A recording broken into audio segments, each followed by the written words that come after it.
ایک سرد خشک اور اسموک زدہ شام بخیر اور دا بلیک ہول میں آپ سب کو خوش آمدید. Today we are gathered here for launching of a book, for discussion on a book جس کا عنوان بڑا انٹرسٹنگ ہے، بڑا تھاٹ اورینٹیڈ ہے، اور آپ میری پشت پہ بورڈ پہ لکھا ہوا دیکھ سکتے ہیں، استعمار کی نفسیات. And as the title depicts, this book discusses the psychology of colonialism, examining its impact on post-colonial societies and their cultural mindsets. اور جتنے بھی ذیلی موضوعات ہو سکتے ہیں، شناخت کا بحران کہہ لیں، ایکسٹریمزم، سوسائٹل کنفلکٹس ایٹسیٹرا، جس کو نفسیات، سماج یا پولیٹیکل فریم ورک کے اندر اس کے اندر اچھے طریقے سے اس کا تجزیہ کیا گیا ہے. We are very honoured to have the author of the book Akhtar Ali Syed صاحب، جو میرے دائیں جانب تشریف فرما ہے.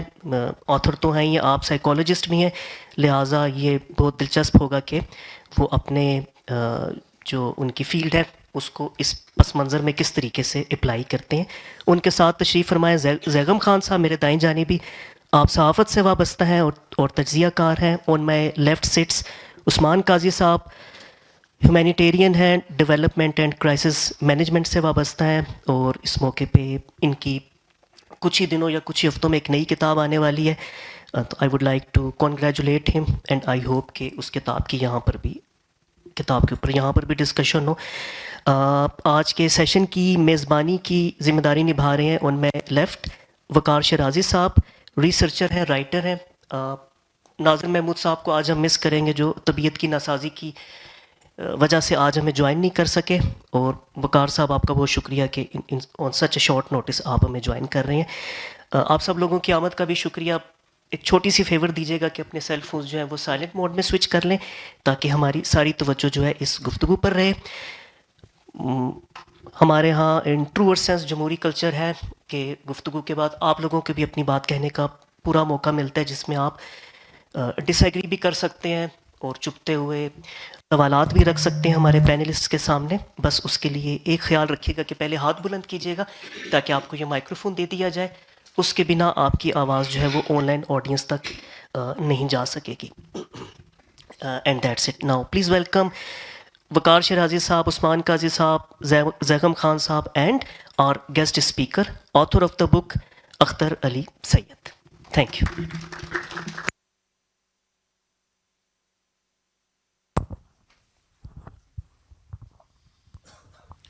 خواتین و حضرات، آج کے سیشن میں آپ سب کو خوش آمدید کہتے ہیں، اور خاص طور پہ وہ دوست جو آن لائن دور سے بیٹھ کے ہمیں آج سن اور دیکھ رہے ہیں. جب میں نے اپنی گفتگو کا آغاز کیا تو میں نے خواتین و حضرات کہا. میں گزشتہ 2 دن سے اس موضوع پر سوچ رہا تھا کہ پدر سری معاشرہ کیا ہوتا ہے، اور پھر اس پر سوچتے سوچتے میرے ذہن میں کچھ سوالات بیدار ہوئے کہ پدر سری معاشرے کا جو بھی بیانیہ تخلیق شدہ ہے، کیا ہم اس تخلیق شدہ بیانیے سے باہر سوچتے ہیں عموماً یا نہیں؟ یہ سوال ابھی تک تشنہ جواب ہے، اور مجھے خیال ہے میرا کہ آج کی گفتگو میں ہمیں کچھ ایسے ہی سوالات کے جوابات سننے کو ملیں گے.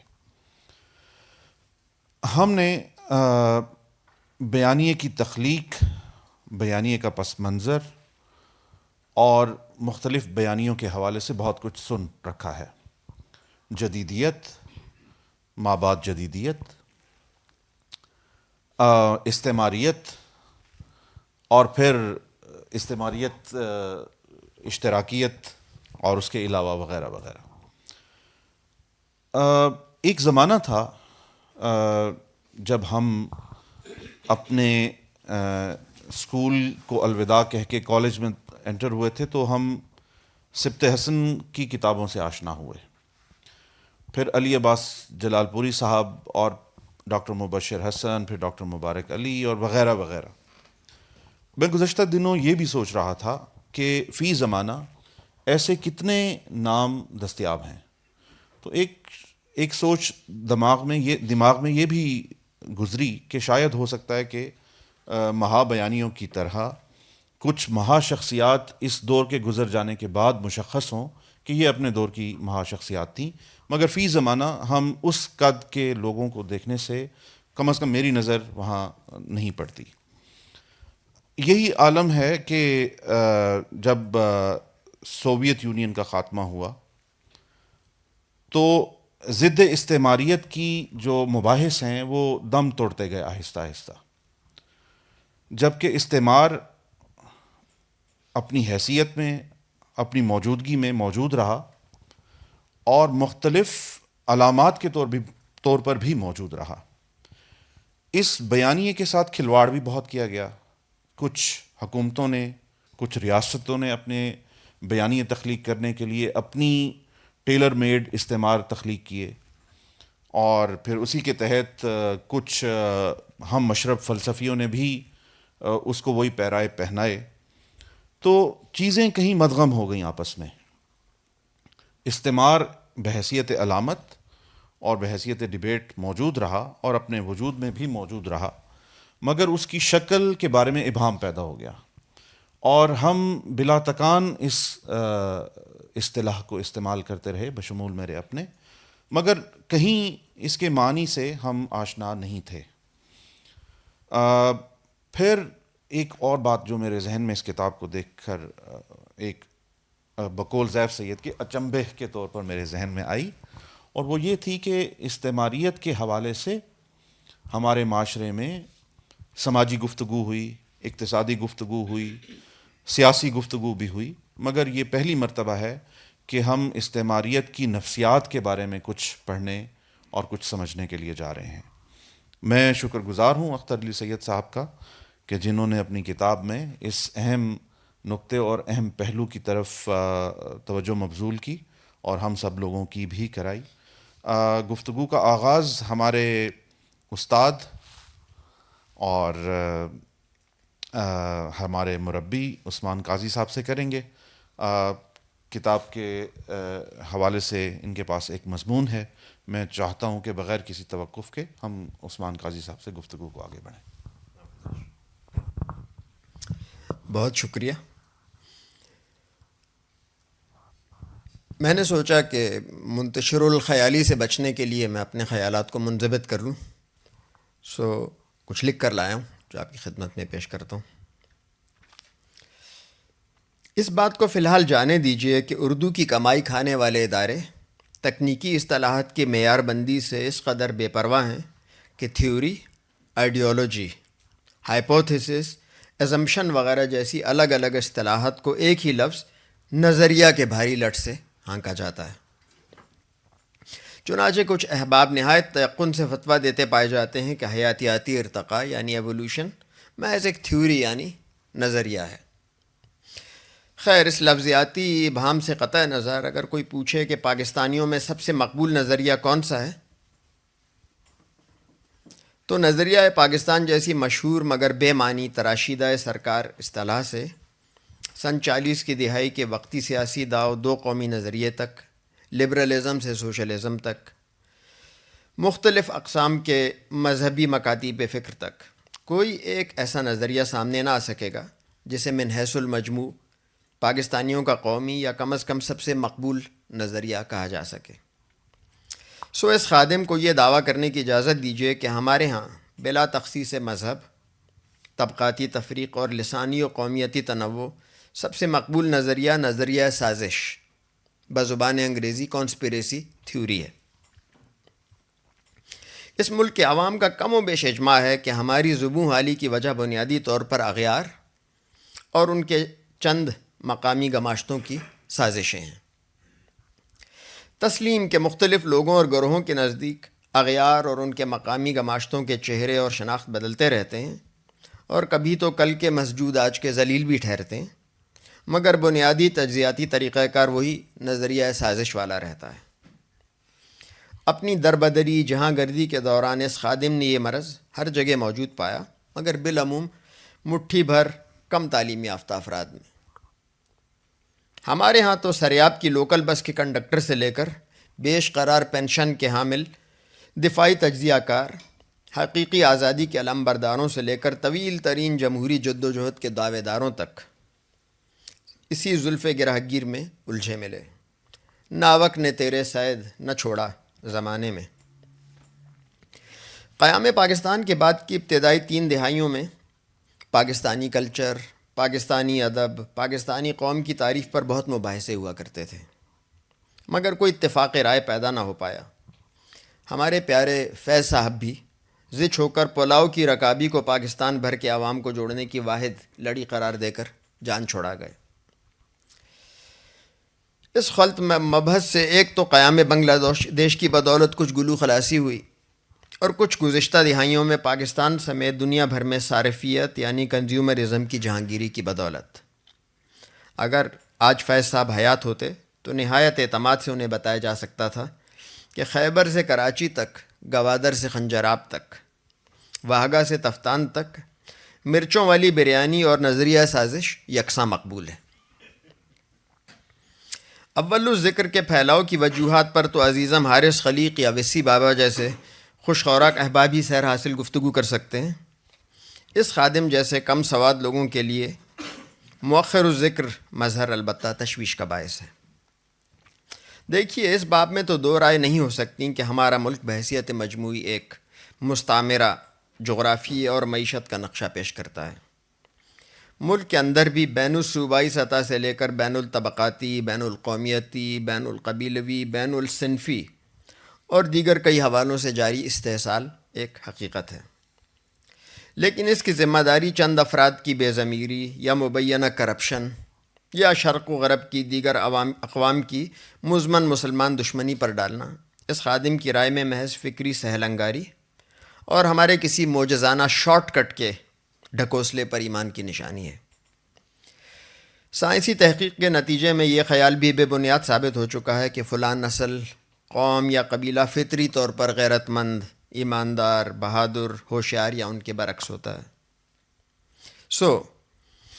ان افراد اور گروہوں کے مبینہ مخاصمانہ طرز عمل کی تہ میں کار فرما سماجی، معاشی، نفسیاتی اور دیگر زیر سطح عوامل کی شناخت، معروضی تجزیہ اور اس کی روشنی میں کوئی عملی راہ متعین کیے بغیر اس صورتحال سے آزادی تو کیا، مرئی اور غیر مرئی جکڑ بندیوں کے مزید مستحکم ہونے کا قوی امکان ہے۔ سوال یہ پیدا ہوتا ہے کہ یہ تجزیہ کون کرے اور اسے لوگوں تک کیسے پہنچایا جائے۔ اس خادم کے محدود تجربے اور مطالعے کی روشنی میں ہمارے معاشرے کا ایک بڑا مسئلہ کم وقت میں اور ممکنہ حد تک بلند بانگ انداز میں ہر شعبے کے بارے میں حتمی رائے دینے کا رواج پڑ جانا ہے۔ اس رواج کو سماجی قبولیت بخشنے میں ٹیلی ویژن چینلز اور سوشل میڈیا پر مقبولیت اور کمائی کی اندھا دھند چوہوں کی دوڑ کا کردار نظر انداز نہیں کیا جا سکتا، لیکن ایسے میں یہ فرض کر کے بیٹھ جانا کہ کون سنتا ہے فغان درویش بھی اس خادم کی رائے میں سماجی ذمہ داری سے پہلو تہی ہے۔ معروضی انداز میں، دھیمے لہجے میں، بغیر کسی نفع اندوزی کی دوڑ میں شامل ہوئے معقول بات لوگوں تک پہنچانا اس خادم کے خیال میں فرض کفایہ کی حیثیت رکھتا ہے۔ ایسا نہیں کہ ہمارے ہاں ایسا تجزیہ کرنے کی صلاحیتوں کا فقدان ہے، مسئلہ اس تجزیے کو عام فہم انداز میں پڑھنے اور سننے والوں تک پہنچانا ہے۔ پاکستان کے انگریزی ذرائع ابلاغ خصوصاً اپنی محدود رسائی کے باوجود کبھی کبھی ایسے تجزیات شائع کر دیتے ہیں۔ پاکستانی زبانوں کی صحافت، چاہے کاغذ پر ہو، سوشل میڈیا پر یا ٹی وی چینلز پر، بدقسمتی سے کم و بیش ہر جگہ آغا حشر کاشمیری سے یادگار ناٹکوں کے مکالموں یا پنجابی اور پشتو فلموں کی بڑھکوں کا میدان بن چکی ہے۔ ایسے میں چند برقیاتی و کاغذی اخبارات و رسائل کا دم غنیمت ہے، جن کی راہ سے سنسنی خیزی سے پاک ابلاغ کے مواقع میسر ہیں۔ اگر کمی ہے تو اردو اور دیگر قومی زبانوں میں ابلاغ کی صلاحیت رکھنے والے باعلم ماہرین کی۔ استاد محترم اختر علی سید انگریزی محاورے کے مصداق زمین کا نمک لکھنے والوں میں شامل ہیں، جنہوں نے علم نفسیات کے تجزیاتی طریقہ کار کو غالب رجحان کے برعکس فرد کی ذات سے پھیلا کر پاکستانی بلکہ عالمی معاشرے کے اجتماعی امراض کی تشخیص کے لیے استعمال کرنے کا فرض کفایہ ادا کرنے کا بیڑا اٹھایا ہے، اور ان کا ہم سب پر یہ احسان ہے کہ اس مقصد کے لیے اردو زبان کا انتخاب کیا۔ ان کے مستقل اہمیت والے ان مضامین کا یہ خادم مدت سے قاری اور پرستار رہا ہے۔ احسن اقدام ہوا کہ انہیں کتابی شکل میں مدون کر کے شائع کر دیا گیا۔ اگر کوئی جاننا چاہتا ہے کہ سید صاحب کے مطالعے اور مشاہدے کی روح سے تہذیبوں کے تصادم کی اصطلاح کس تاریخی تناظر کی پیداوار ہے، عوام کو کیوں جاہل قرار دیا جاتا ہے، لوگ کیوں ٹرمپ، مودی، برلسکونی اور ان کے دنیا بھر میں ابھرتے اوتاروں کو قیادت سونپ رہے ہیں، جنسی جرائم اور دیگر اقسام تشدد کی ذمہ داری مظلوم پر ڈالنے کے پیچھے کون سے سماجی اور نفسیاتی عوامل کار فرما ہو سکتے ہیں، دہشت گردی، انتہا پسندی اور توہین گردی کیوں ہے، استبداد، مزاحمت اور جبر کے موجودہ سیاق و سباق میں کیا خد و خال ہیں، جمہوریت اور اکثریتی جبر، میجورٹیرینزم میں کیا تفاوت ہے، تو یہ کتاب اس کے لیے انتہائی اہم ہے۔ ہاں، البتہ اگر کسی کو پہلے سے یہ یقین کامل ہے کہ یہ سب مسائل در حقیقت اغیار کی سازش کی بدولت ہیں اور ان کا توڑ صرف ایک کرشماتی قائد و مرشد کے پیچھے سیسا پلائی ہوئی دیوار بن کر کھڑے ہو جانا ہے، تو فبیہا۔ ایک مثال سید صاحب کا فلسطینی مزاحمت اور صہیونی نسل کشی پر مختصر مضمون ہے، جو اس جاری انسانی المیے کا تجزیہ مصلحت پسندی، جذباتیت اور مروبیت سے ہٹ کر پیش کرتا ہے۔ کتاب کے مشمولات کی ہماگیریت تو خیر فہرست مضامین سے ہی واضح ہے، مگر اس خادم کے خیال میں یہ مضامین سمجھنے کے لیے آسان ہونے کے باوجود کچھ احباب کے لیے ایک آدھ مشکل ضرور کھڑی کریں گے، کم از کم ابتدا میں۔ ہمارا قومی نظریہ سازش ایک زود اثر، اعصاب انگیز دوا کا سا کمال رکھتا ہے۔ ایک سازش کے جوہر سے سرشار ہو کر نکلیں تو اگلی سازش بھری بدرو کی طلب شروع ہو جاتی ہے۔ یہ مضامین اس نشے کا تریاق ہے، جس کے نتیجے میں اعزاز شکنی، بت شکنی، پردہ دری وغیرہ کا صدمہ پہنچنا ناگزیر ہے۔ دوم، یہ مضامین قاری کی نظر کو دور دراز والے اغیار کے سراب سے ہٹا کر اپنے آس پاس کے استعماری کلچر اور سیاسی و سماجی قوت کے ڈھانچوں کی تلخ اور بدنما حقیقتوں کی سمت کھینچ لانے کی کوشش ہے۔ اور ظاہر ہے کہ ہم لوگ اپنے چہرے پر لگی میل کو دھونے سے زیادہ آسان آئینے کو بیرونی یا اندرونی سازش کہہ کر توڑنے کے عمل کو سہل سمجھنے والا سماج بنا دیے گئے ہیں۔ شکریہ۔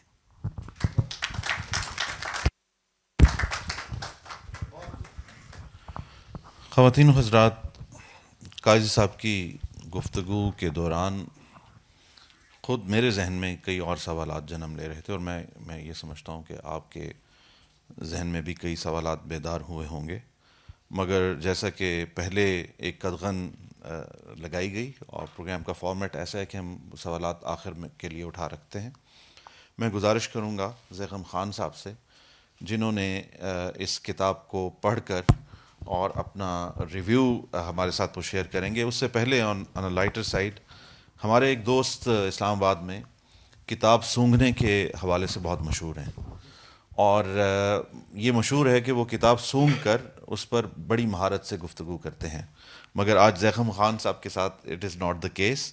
یہ اس کتاب کے باقاعدہ قاری رہے ہیں اور انہوں نے اس کتاب کو مکمل برتا ہے، اور ہم دیکھتے ہیں کہ ان کے ریویوز میں یہ کتاب کیسی قرار پائی ہے۔ زیغم خان صاحب۔ جی بہت شکریہ۔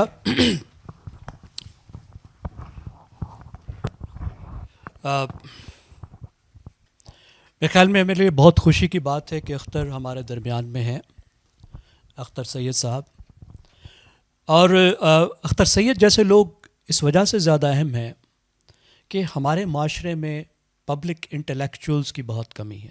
ویسے تو ایکسپرٹس کی ہی بہت کمی ہے، لیکن دنیا بھر میں ایکسپرٹس کا بھی ایک مسئلہ یہ ہو گیا ہے کہ ہر شعبے کے سوشل سائنس کے ایکسپرٹس بھی اپنے ایریا تک، اپنے ڈسپلن تک محدود ہو گئے ہیں، ایک دوسرے کے لیے نالج پروڈیوس کر رہے ہیں۔ سائیکالوجسٹ جو نالج پروڈیوس کرتے ہیں وہ دوسرے سائیکالوجسٹ کے لیے ہوتا ہے، اینتھروپولوجسٹ جو نالج پروڈیوس کرتے ہیں وہ دوسرے اینتھروپولوجسٹ کے لیے ہوتا ہے۔ صرف پولیٹیکل سائنس ایک ایسا شعبہ ہے کیونکہ نسبتاً عام فہم ہوتا ہے، ایکسیسیبل ہوتا ہے، اس کی ٹرمینالوجی ہمارے لیے ایکسیسیبل ہے، جو عام لوگوں تک نسبتاً پہنچ جاتا ہے۔ تو خوشی کی بات یہ ہے کہ اختر نے ایز اے پبلک انٹلیکچوئل انہوں نے اپنے ڈسپلن کی جو انسائٹس ہیں وہ عام لوگوں تک پہنچانے کی کوشش کی ہے. نہ صرف پہنچانے کی کوشش کی، اس موضوع پر بھی انہوں نے کچھ بہت زبردست مضمون لکھے ہیں جو اس کتاب میں شامل نہیں ہیں، لیکن انشاءاللہ اگلی کتاب میں ضرور شامل ہوں گے. لیکن اس کتاب کا جو بنیادی مسئلہ، جو بنیادی موضوع ہے، وہ سوشل سائنس کا بھی بنیادی موضوع ہے، اس لحاظ سے کہ گزشتہ 3 دہائیوں سے سوشل سائنس کا، انتھروپولوجی کا، سوشیالوجی کا، میں سائیکالوجی کو الگ کر کے کہہ رہا ہوں، سوشل سائنس کو یہاں اس لیے ان کے کام کی اور اہمیت بڑھ جاتی ہے کہ سوشل سائنس کا بنیادی جو سب سے دلچسپی کا محور رہا ہے وہ رہا ہے طاقت، پاور. اور یہاں پہ آ کے پھر سوشل سائنسٹسٹوں نے مارکس کو بھی ری انٹرپریٹ کیا ہے، کیونکہ مارکس کا میٹیریل جو فوکس تھا اس میں پاور پہ اتنا فوکس نہیں تھا، میٹیریل پہ زیادہ فوکس تھا. تو اس کو ایکسپینڈ بھی کیا، ایکسپینڈ کرتے ہوئے بھی 3 دہائیاں ہو گئیں اور بڑی اچھا نالج پروڈیوس ہوا. تو اگر اس سے بھی پیچھے چلے جائیں تو اس وجہ سے یہ تین دہائیوں کا بھی جو فوکس ہے، اس کی وجہ یہ ہے کہ انسانی معاشروں کو سوشل اسٹریٹیفیکیشن نے ڈیفائن کیا ہے. جو تفریق ہے معاشروں کی، اس نے ہی انسانی معاشروں کو بنایا ہے، اسی نے تہذیب کو بنایا ہے. کیونکہ جب سرپلس پیدا ہوا، جب انسان زرعی سماج میں ضرورت سے زیادہ گندم پیدا کرنے لگا، ضرورت سے زیادہ چاول لگنے لگا، تو اسی وقت ہی پاور نے اس کو ہتھیا کر ریاست قائم کی، اسی کو ہتھیا کر ہی طبقات قائم کیے. تو ایک تو یہ سوشل اسٹریٹیفیکیشن ہمارے لیے نہ صرف ابھی کو بلکہ پورے جو انسانی معاشرے ہے اس کو ارتقاء کو سمجھنے کے لیے بھی بہت اہم ہے کہ کس طریقے سے معاشرے میں تفریق رہی ہے. ہمارے معاشرے میں آپ دیکھیے کاسٹ سسٹم دنیا کے بدترین اپارتھیڈز میں سے ایک ہے، قائم رہا ہے. لیکن جب سے نیشن سٹیٹس آئی ہیں، اس اسٹریٹیفیکیشن نے کچھ نئی شکلیں لی ہیں، اس تفریق نے کوئی نئی شکلیں لی ہیں. اور ایک شکل جو بڑی بدترین شکل تھی، جو پچھلی شاید تمام اسٹریٹیفیکیشن سے زیادہ بدترین شکل تھی، وہ تھی کلونیلزم کی. کیونکہ کلونیلزم نیشن سٹیٹس نے کی دوسرے لوگوں کے خلاف. وہ لوگ بھی تھے اس میں جو ابھی تک سٹیٹ جنہوں نے بنائی نہیں تھی، افریقہ کے معصوم لوگ جو سٹیٹ لیس سوسائٹیز تھیں، اور دوسری سٹیٹس کو بھی جو اتنی ماڈرن نہیں تھی، جن کے پاس ویپنز نہیں تھے، گنز، جرمز اینڈ سٹیل نہیں تھے، اگر میں وہ ورڈ یوز کروں، ان کو بھی انہوں نے قبضہ جما کے کالونائز کیا. لیکن جو اہم بات ہوتی ہے، اور اس کے بعد ظاہر ہے ہم پوسٹ کلونیلزم کے دور میں ہیں، جس کلونیلزم کو ابھی تک ہم سمجھتے رہے ہیں، جہاں پہ ایک باہر والا آ کے قبضہ کرتا ہے، ایک باہر کی قوم، باہر کا ملک آپ پہ قبضہ کرتا ہے، آپ کے وسائل چھینتا ہے، یا تو وہ وہیں رہ جاتا ہے جس کو سیٹلر کلونیلزم کہتے ہیں، جس طرح کہ جنوبی افریقہ میں تھا، آسٹریلیا میں تھا، امریکہ میں تھا، فلسطین میں ہے، یا وہ جو اپنا مدر سٹیٹ، جو اصل سٹیٹ ہوتی ہے، جو مدر شپ ہے، ایکسٹریکٹ کر کے ریسورسز وہاں لے کر چلا جاتا ہے. اس دور کے ختم ہونے کے بعد کتنے ایک اثرات باقی ہیں. یعنی پہلی بات یہ کہ ہم اس کو سمجھیں کہ کلونیلزم کیا تھی، اس نے کیا کیا، اس پر بہت ساری ریسرچ ہوئی، کام ہوا. لیکن کیا کلونیلزم ختم ہو گئی؟ ہم اپنی راستیں یہی بتاتی ہیں، طاقتور طبقے یہی بتاتے ہیں کہ ہم آزاد ہو گئے. لیکن کیا ہم واقعی آزاد ہو گئے؟ کیا کلونیلزم واقعی ختم ہو گئی؟ کیا کلونیلزم نے معاشرے کو جس طرح تقسیم کیا تھا اور معاشروں پہ جس طرح قبضہ کیا تھا، یا اس کی کچھ شکلیں باقی ہیں؟ اب یہاں پہ اس کتاب کی جو گفتگو ہے وہ شامل ہوتی ہے یہاں سے کہ ایک پوسٹ کلونیل سوسائٹی میں جو ہمارے جیسی سوسائٹی ہے، اس میں کلونیلزم کی کیا فارمز ہیں، کس طرح کی چیزیں موجود ہیں. اب اس کی ڈیبیٹس سوشل سائنسز میں تو موجود ہیں. مثال کے طور پر جو دوست سوشیالوجی سے، انتھروپولوجی سے، جن کا بیک گراؤنڈ ایک بہت بڑا نام جس کے حوالے سے بہت ہم گفتگو کرتے ہیں، وہ انٹونیو گرامچی کا ہے. اور گرامچی نے ہمیں کانسیپٹ دیا ہیجمنی کا. اور ہیجمنی کا کانسیپٹ یہ ہے کہ جو رولنگ کلاس ہے وہ جو اپنی طاقت برقرار رکھتی ہے، وہ ڈنڈے سے خالی نہیں رکھتی ہے. ڈنڈے کی بڑی لمٹ ہے. بلکہ وہ دوسرے طریقے بھی اختیار کرتی ہے جس کا مقصد یہ ہوتا ہے کہ جو محکوم طبقے ہیں وہ خود ہی رضامند ہو جائیں، ان کی رضامندی حاصل کی جائے. اور گرامچی اس کے سوشیالوجیکل طریقے جو استعمال کیے جاتے ہیں، جو کیے جاتے رہے ہیں، ان کے اوپر بات کرتا ہے کہ کس طرح کلچر، آئیڈیالوجی اور سوشل انسٹیٹیوشنز کے کنٹرول کے ذریعے سے، جس میں میڈیا ہے، ایجوکیشن ہے، ریلیجن ہے، آرٹس ہے، ان سب کو استعمال کر کے کس طرح بالادست طبقے کنٹرول کرتے ہیں. لیکن ایک ایریا جو بہت مسنگ رہا ہے اور ہمارے لیے بہت اہم ہے، کیونکہ معاشرے کی بھی جو بنیادی اکائی ہوتی ہے وہ تو فرد ہوتا ہے، اور جسم پر قبضہ اس وقت تک نہیں کیا جا سکتا جب تک ذہن پہ قبضہ نہ کیا جائے. بیسیکلی گرامچی کا بھی تو یہی میسج تو یہی ہے نا، ہیجمنی کا یہی میسج ہے کہ صرف باڈی کو کنٹرول کرنا کافی نہیں ہے، آپ کو مائنڈ کو کنٹرول کرنا ہوتا ہے، اور مائنڈ کو کالونائز کیے بغیر. اب یہ کام کیسے ہوتا ہے؟ اب یہاں پہ سائیکالوجسٹ کا رحلم آتا ہے.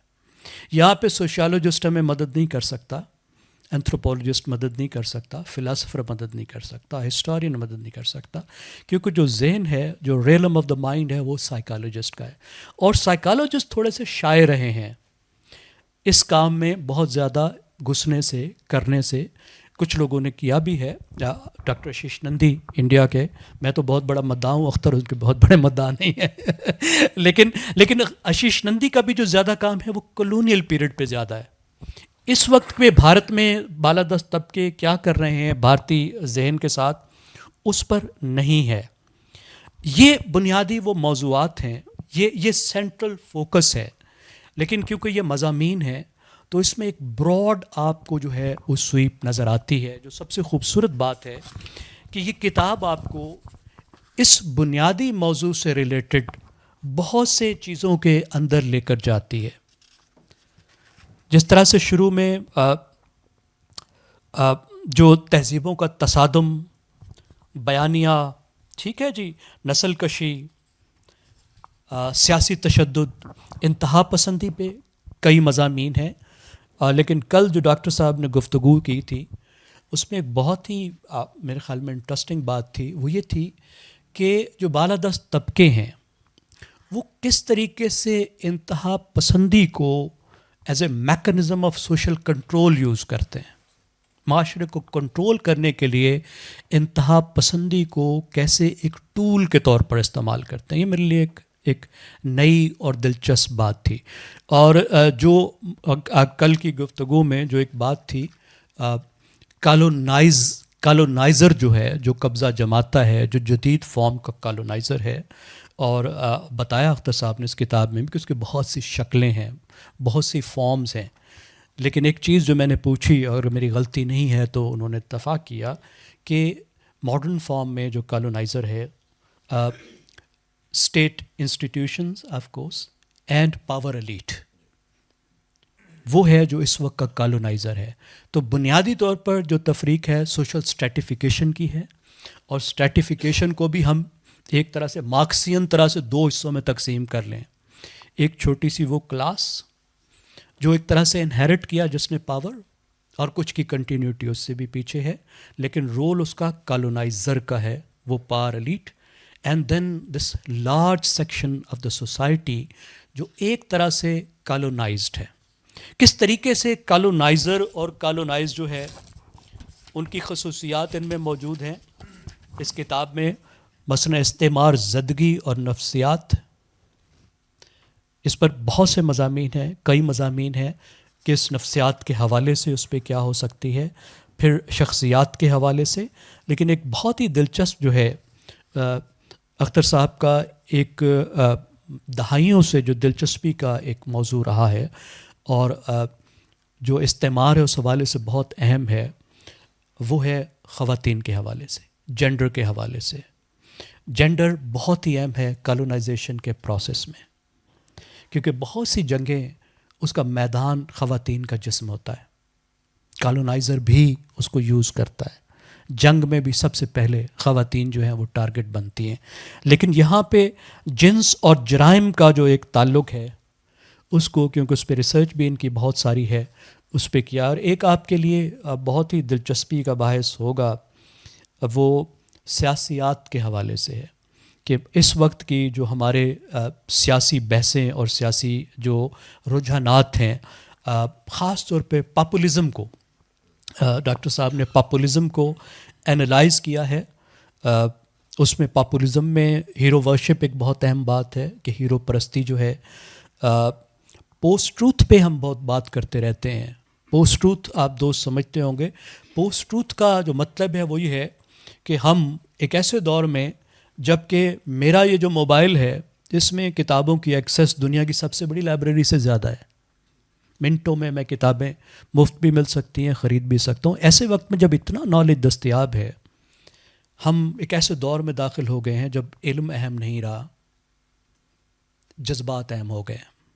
ہم جو اپنے فیصلے کرتے ہیں وہ علم کی بنیاد پہ نہیں کرتے، جذبات کی بنیاد پہ کرتے ہیں. تو پوسٹ ٹروتھ کے حوالے سے اس میں ہے بہت ہی، ایک تو اتنی ہمارے خیال میں تکلیف اٹھا کر ہم سب کو ان بحثوں میں شامل کرنے کے لیے ڈاکٹر اختر نقوی اتنی محنت کے ساتھ ایکسیسیبل بنا کے، ہمارے حساب سے ظاہر عالمانہ بات جو ہے، یہ کوئی افسانہ تو نہیں ہو سکتا، اس میں ذہن تو دماغ تو ہمیں استعمال کرنا پڑے گا، لیکن ان تمام موضوعات کو ہم تک پہنچانے کی کوشش کی ہے اور اپنی جو نالج ہے اس کا نچوڑ ہم تک کیا ہے، انالیسس کیا ہے، ساتھ ساتھ انالائز کیا ہے. میں سمجھتا ہوں ہمارے ہاں ہماری ڈیبیٹس کے لیے یہ بہت ہی اہم ہے.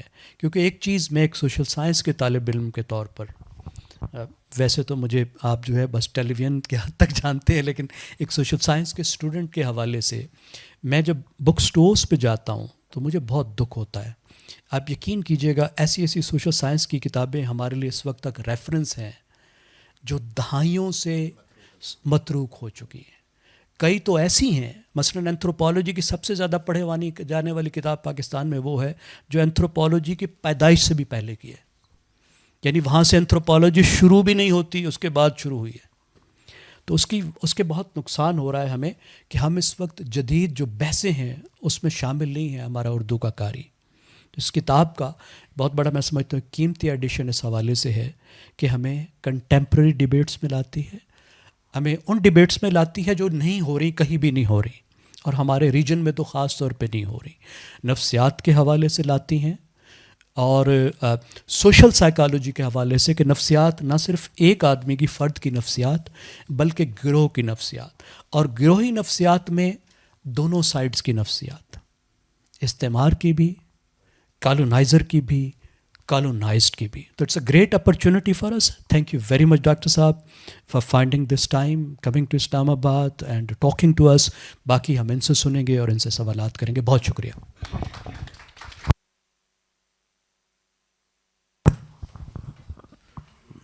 غالب کے اس شعر کی اجازت دیجیے، دیکھنا تقریر کی لذت کے جو اس نے کہا، میں نے یہ جانا کہ گویا یہ بھی میرے دل میں ہے. میں شکر گزار ہوں استاد محترم عثمان قاضی صاحب اور زیغم خان صاحب، آپ دونوں کا.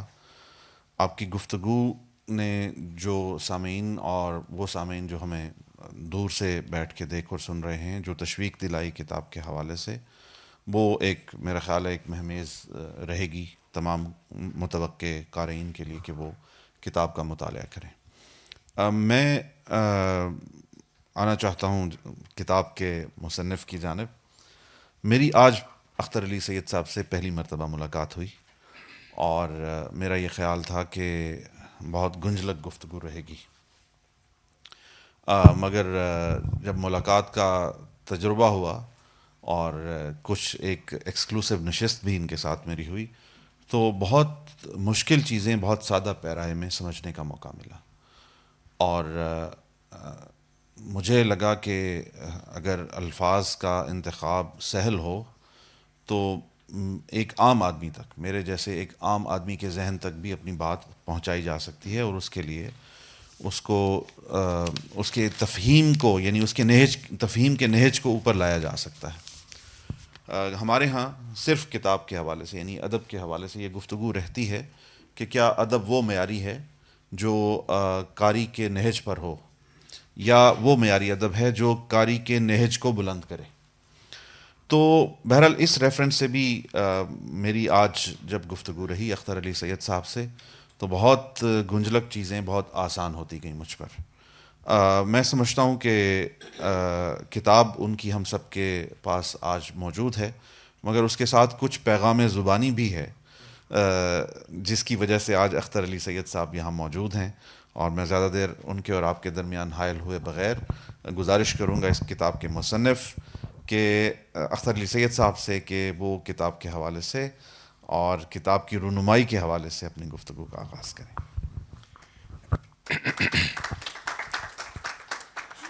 بہت بہت شکریہ.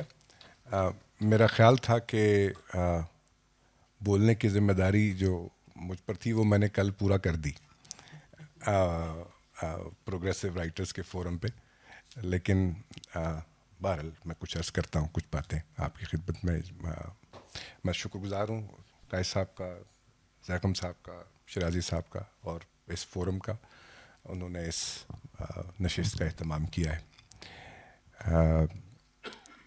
میں 2002 سے ملک سے باہر ہوں. 2002 میں ملک چھوڑا تھا، اور یہ آپ یقین کیجئے کہ جو ملک سے باہر بیٹھے ہیں وہ ملک کے بارے میں زیادہ ورڈ ہوتے ہیں. ایسا نہیں ہے کہ وہ وہاں گم ہو گئے ہیں اور ان کو ملک کی خبر نہیں ہے اور وہ پلٹ کے دیکھتے نہیں ہیں، پوچھتے نہیں ہیں.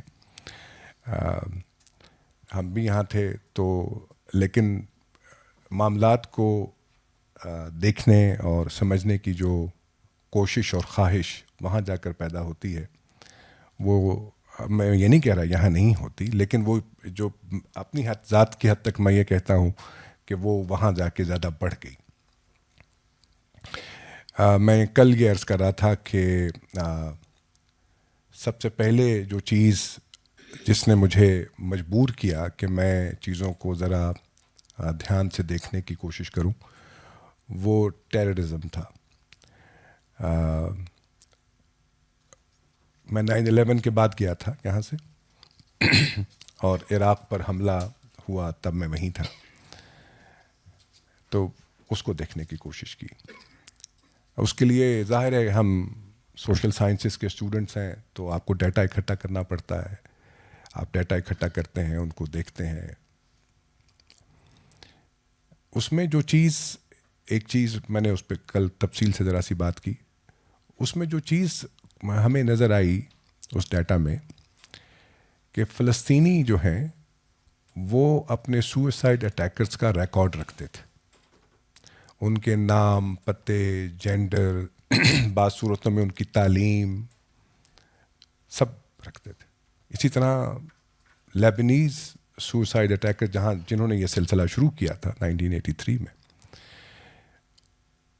انہوں نے کل 36 اٹیکس کیے. ان 36 اٹیکس میں انہوں نے 42 اٹیکرز استعمال کیے. ان کی تفصیلات موجود ہیں. آج مجھے یہ معلوم ہے کہ ان 44 میں سے 28 سیرین سوشلسٹ نیشنل پارٹی کے ممبرز تھے، 8 مسلمان تھے، 4 کرسچنز تھے، اور 2 کی آئیڈینٹی نامعلوم ہے، وہ پتہ نہیں چل سکی. اچھا، یہ تفصیلات وہاں موجود تھی. ایک غالباً برٹش مصنفہ نے ایک پوری کتاب لکھی جس کا ٹائٹل تھا آرمی آف روزز. یہ ان فیمیل سوئسائڈ اٹیکرز پہ تھی جنہوں نے فلسطین میں سوئسائڈ اٹیکس کیے تھے اسرائیل کے خلاف. جب میں پاکستان آتا ہوں اور یہاں کا ڈیٹا اکٹھا کرتا ہوں تو یہاں پر کسی آرگنائزیشن نے سوئسائڈ اٹیکرز کو جن کو انہوں نے استعمال کیا تھا اس کی کوئی تفصیل کہیں نہیں رکھی. میرا خیال تھا کہ کچھ اداروں کے پاس شاید تفصیلات ہوں، وہ اداروں سے بھی نہیں مجھے ملی. ہوگی، یقیناً ہوگی، میں یہ نہیں کہتا کہ نہیں ہوگی، لیکن وہ جس طرح سے فلسطینیوں نے اور لیبنیز نے اور تامل ٹائگرز نے اپنے اٹیکرز کو چیرش کیا ہے، ان کو ہیرو بنایا ہے، وہ روایت آپ کو یہاں نہیں ملی. اچھا، ایک اور ضمنی بات، یہاں خواتین کے بارے میں بات ہوئی.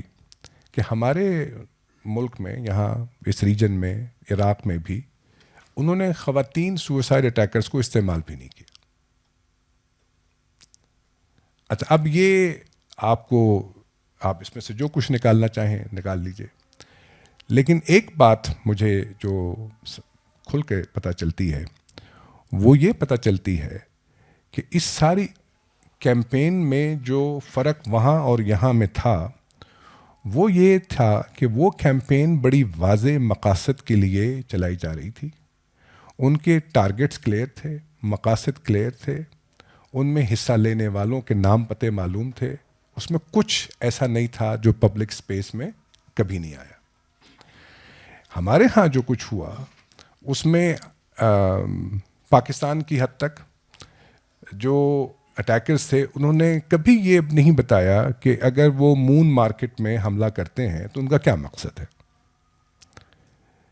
انہوں نے کبھی کھل کے یہ نہیں بتایا کہ بچوں کے پارک میں حملہ کرنے کا کیا مقصد ہے. پاکستانی عوام کو یہ نہیں پتہ چل سکا کہ ان کا جو خون سڑکوں گلیوں اور محلوں میں بہہ رہا ہے وہ کیوں بہہ رہا ہے. پاکستانی عوام کو یہ پتہ نہیں چل سکا کہ ان کے بچے جو قتل ہوئے ہیں ان اٹیکس میں وہ شہید ہیں یا ان کو مارنے والے شہید ہیں.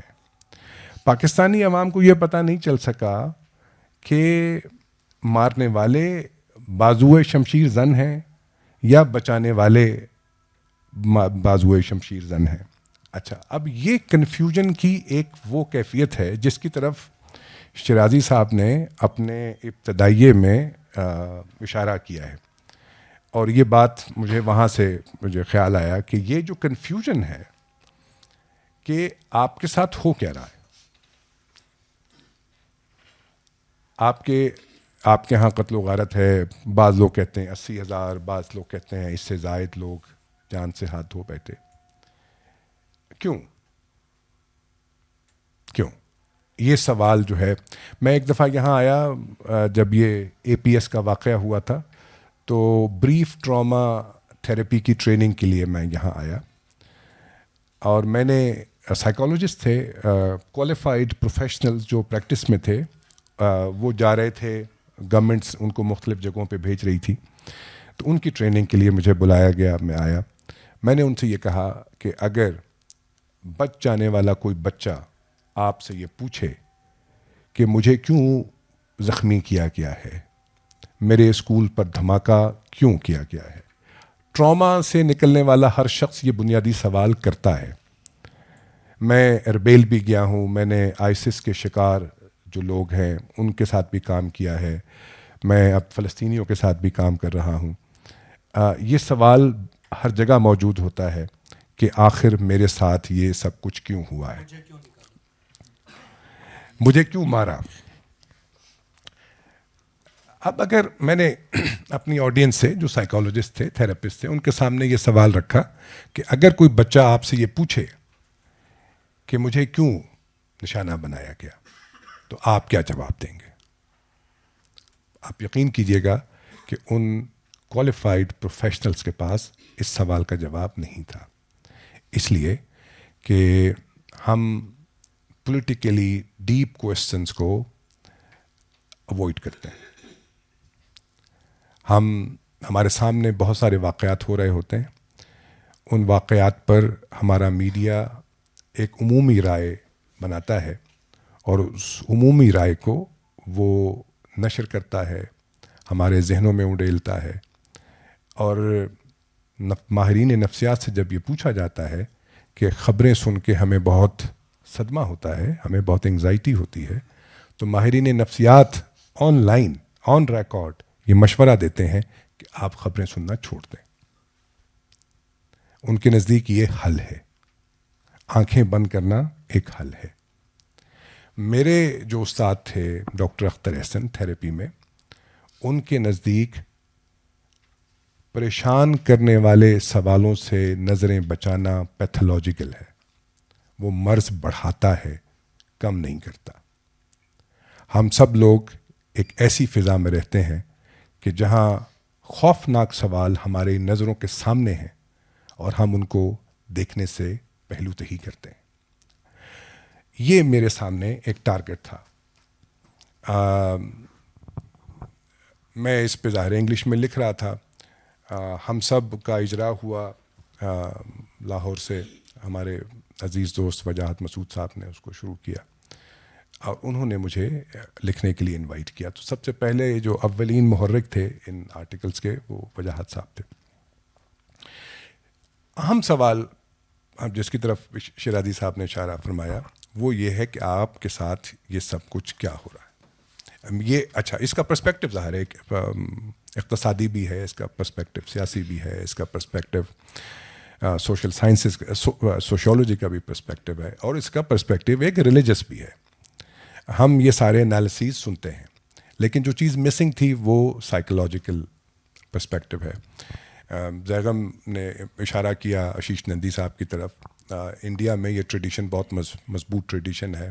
وہاں آج سے نہیں 1924 سے کل میں حوالہ دے کے گزرا ہوں گریندرو شیکھر بوس کا, جنہوں نے 1924 میں اس موضوع پہ لکھنا شروع کر دیا تھا. ہمارے ہاں یہ ٹریڈیشن موجود نہیں ہے.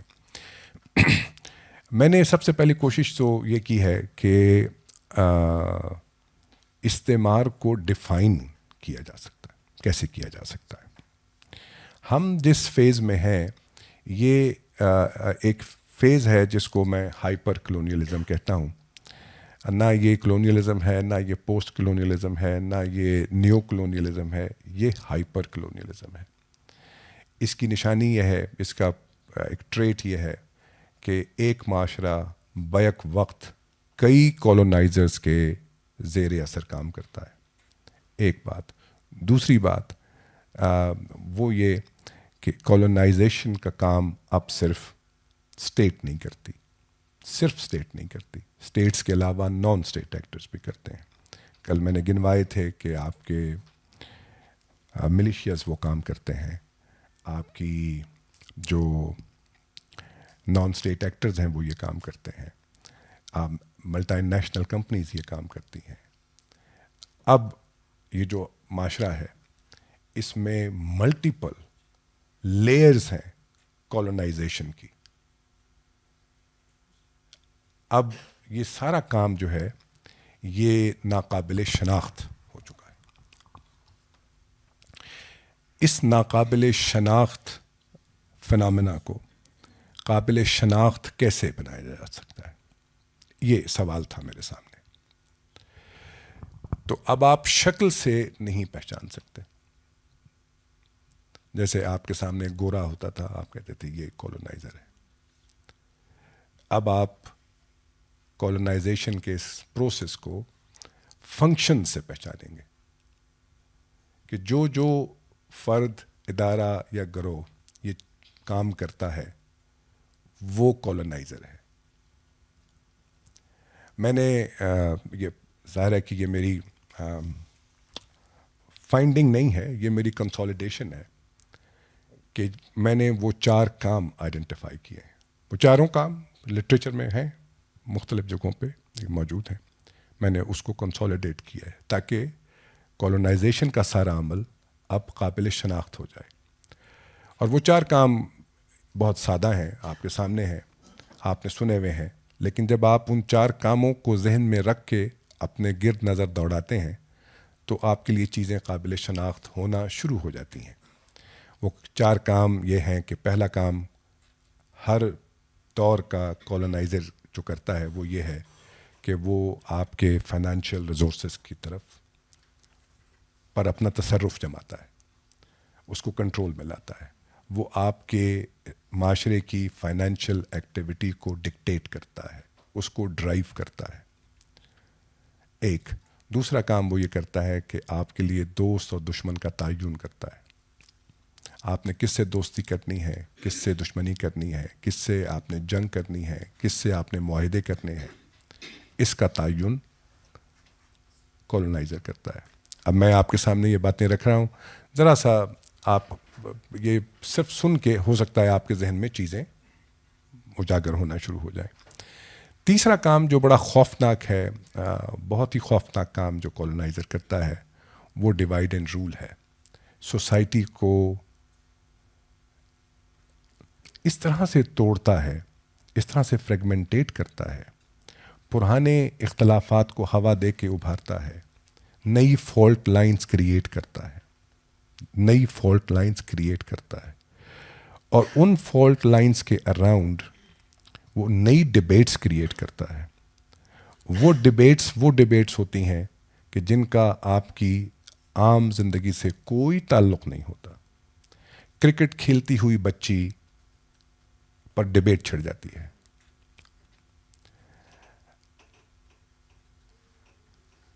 میں ابھی زیغم صاحب سے پوچھ رہا تھا، لاہور میں ایک کالج میں ایک واقعہ ہوا، اس پہ ڈبیٹ ہے، اس ڈبیٹ کا کوئی سلوشن نہیں ہے۔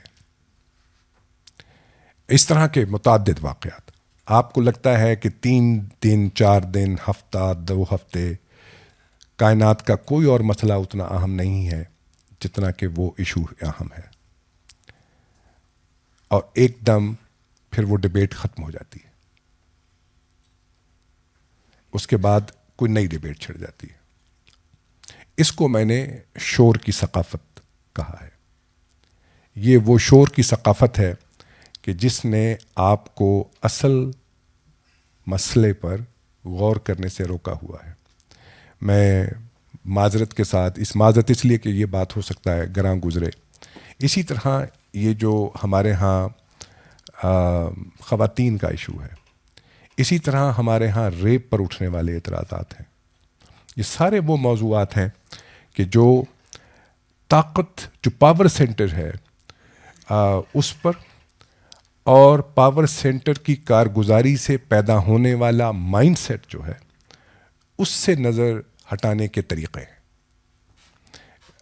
چوتھا کام جو کالونائزر کرتا ہے، وہ اس کی طرف زیغم اشارہ کر چکے ہیں، وہ یہ کہ کالونائزر کالونائزڈ لوگوں کو یہ یقین دلانے میں کامیاب ہو جاتا ہے کہ تم لیسر ہیومن ہو، تم لیس انٹیلیجنٹ ہو، تمہارا نالج ویک ہے، تمہارا نالج اس قابل نہیں ہے، تمہارا علم اس قابل نہیں ہے کہ تم دنیا کے جو مسائل ہیں ان سے ان کو تم ہینڈل کر سکو۔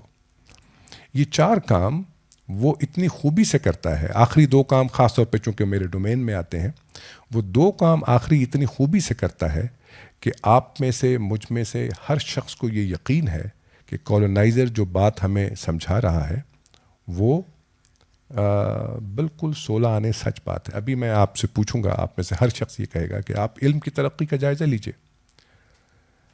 جو علم کی ترقی کی رفتار ویسٹ میں ہے، وہ آپ کے ہاں نہیں ہے۔ ہم یہ جانے بغیر اس بات پر ایمان لے آتے ہیں کہ وہ کون سا مائنڈ سیٹ تھا جس کو تشکیل دے کر اس بات پر یقین کامل پیدا کر دیا گیا ہے۔ یہ جو مائنڈ سیٹ ہے کہ جو اس بات پر یقین کامل لے آتا ہے کہ آپ اس قابل نہیں ہیں، وہ ان اداروں کی اور ان حکومتوں کی اور ان گروہوں کی کارکردگی کو نظر انداز کر دیتا ہے کہ جو آپ کی علمی پسماندگی کا سبب رہے ہیں۔ مثال کے طور پر آپ کے ہاں ہر معاملے کی چاہے سائنسی توجیہ ہو یا نہ ہو، مذہبی توجیہ ضرور ہوتی ہے۔ آپ کے ہاں میں نے وہ آئیڈینٹیفائی کیے تھے کہ گروہ، کہ آپ کے ہاں 3 طرح کے گروہ ہیں۔ ایک وہ کہ جو اپنی فلاح، اپنی آسودگی کے لیے ان کا خیال ہے کہ پیچھے جانے میں فلاح ہے۔ ایک گروہ وہ ہے کہ جو یہ سمجھتا ہے کہ جہاں ہم کھڑے ہیں ہم مزے میں ہیں، ہمیں آپ نعت کی محفل سجانے دیں، ہمیں آپ محرم کی مجلس کرنے دیں، ہم اس میں بہت خوش ہیں، یہی ہماری فلاح ہے۔ اور تیسرا گروہ وہ ہے جو بیک وقت آگے اور پیچھے کی حرکت بیک وقت کرنا چاہتا ہے، اور یہ وہ گروہ ہے کہ جس میں آپ کو اعلیٰ تعلیم یافتہ لوگ دکھائی دیتے ہیں۔ یہ وہ گروہ ہے کہ جو آپ کو بینکس میں دکھائی دیتا ہے، آئی ٹیز میں دکھائی دیتا ہے، ڈاکٹرز میں دکھائی دیں گے آپ کو، انجینئرز دکھائی دیں گے آپ کو۔ یہ وہ لوگ ہیں کہ جو یہ سمجھتے ہیں کہ وہ 1400 سال پہلے سے گائیڈنس لے کے وہ بہت تابناک فیوچر میں جا سکتے ہیں. اب ذرا آپ جائزہ لیجئے کہ یہ وہ مائنڈ سیٹ ہے جو ہم نے کریٹ کر دیا ہے. لاہور کے ہاسپٹلس میں ایک صاحب آئی سی یو میں سورہ رحمان کی تلاوت قاری باسط کی آواز میں چلا کر مریضوں کو ٹریٹ کرتے ہیں.